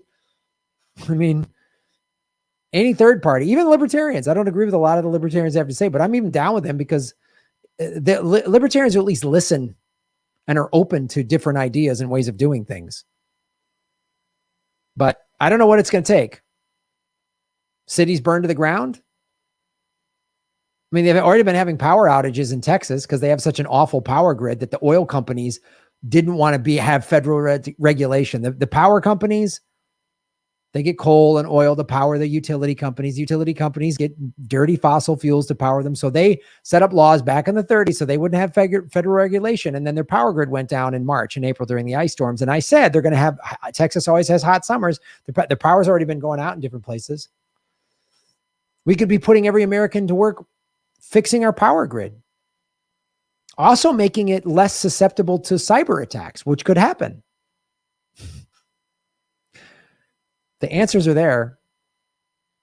You just can't keep voting for, you need to vote out the squad. You need to vote in third-party people. You need to stop voting for these two corrupt parties that don't care if we die because they're paid for by these psychopaths.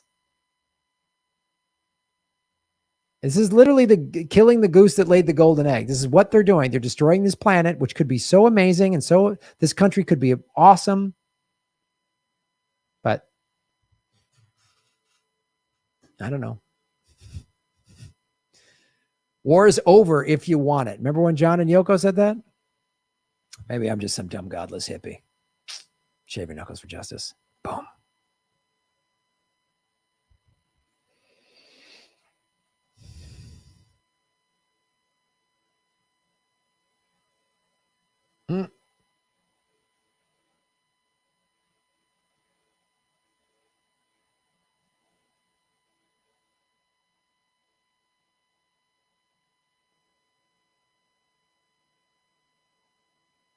Yeah.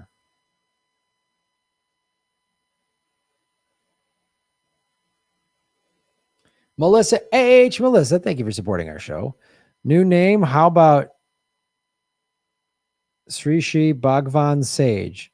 Means wealthy, revered, wise one who owns a private island. Siri Siri Bhagwan Sage. Oh, Sri Lanka. Oh, Sri Sri Bhagwan Sage. Oh, God. Bhagwan Sage. I love it. I think we're onto something here, Melissa.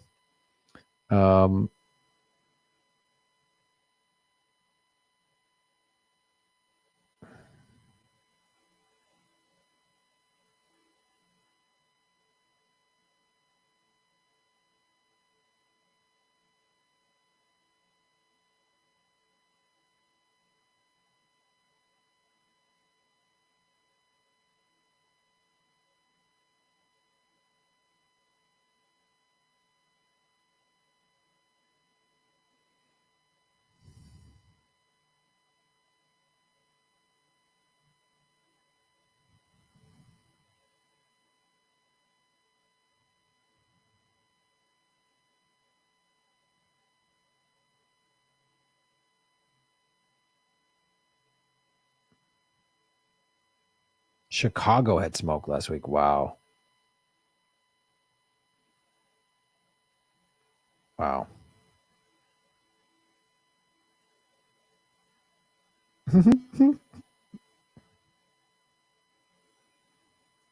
Thanks, everybody. All right, let's find a song. What was that song you put?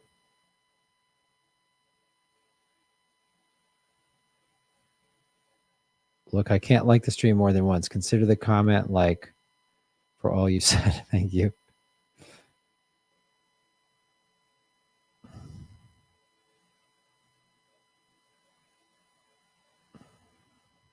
Smoke a bong.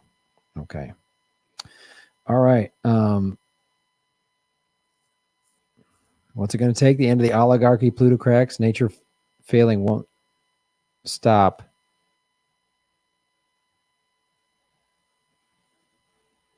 I had a panquake once. So good. Can't wait for me. Oh, I know. Gotta run. Thanks, Graham, for all you do, dude. Let's take care. Stay healthy. You got it. All right. It was a Britney Spears song as Darien. That's what it was. Let's find.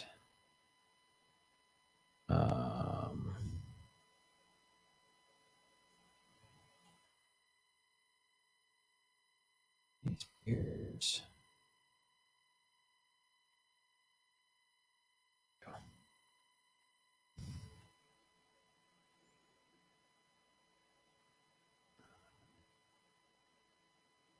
it was lucky, right? Yeah, it was lucky.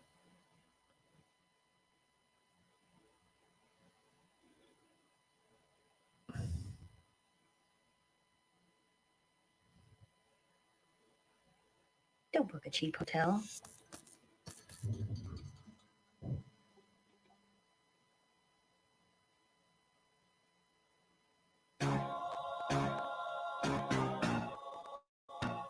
Hey guys, Darian here. Oh my God, where's Brittany and Melanie? Early morning, she wakes up. Oh my God, you guys, I love waking up early, but not too early. We're not sleeping in shaming, you guys. Thoughts and sleep ins. It's time for makeup. Perfect smile. I don't like to. I put on some makeup, but like Todd was like, I think you wear too much makeup. I'm like, oh my God, Todd, thank you for saying I'm pretty, but I kind of like wearing makeup. Anyway, we're just friends. Everyone's making a big deal about it. We're not back together. Like, I don't want a whole thing. Isn't this Hollywood girl? And they say, she's so lucky. She's a star. But she cries in her lonely heart, thinking if there's nothing missing in my life.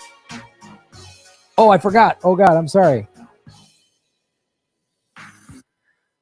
Oh, if I do, God, I forgot. I'm sorry. If I do this, I gotta start over. If I do this on YouTube, they're gonna copyright strike me.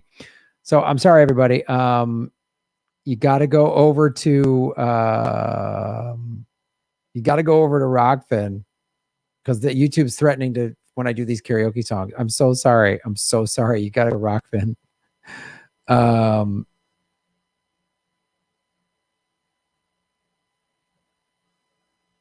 So I got to end it on YouTube. Thank you so much. Go to rockfin.com/grandma. I don't want him to pull me. Trump won, sure. Yeah, so did Hillary. The Russians did it. Elwood is a sake tease. I want that socialist sock. He crafts me. Oh, I'm so sorry. I keep forgetting sake. God damn it. I'll do sake again.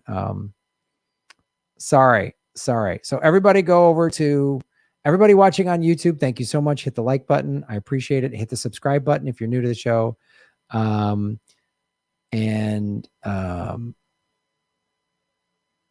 Well, Government Secrets is going to be on probably at noon on Monday, Kate. Noon or 11. I don't know the time yet. I'm waiting to hear back from Lee. So we will do Government Secrets Monday. So we need to change that. Right now it says 3 o'clock. That's not accurate. But the Late Night Crypto Lounge is accurate. We'll be do every Monday, 8 o'clock Pacific time. That's if you're a Rockfin subscriber. So thank you, everybody. Go to grahamelwood.com. Tour dates. Everything's over there. Great ways to support the show. Kate has got it. She's on the case.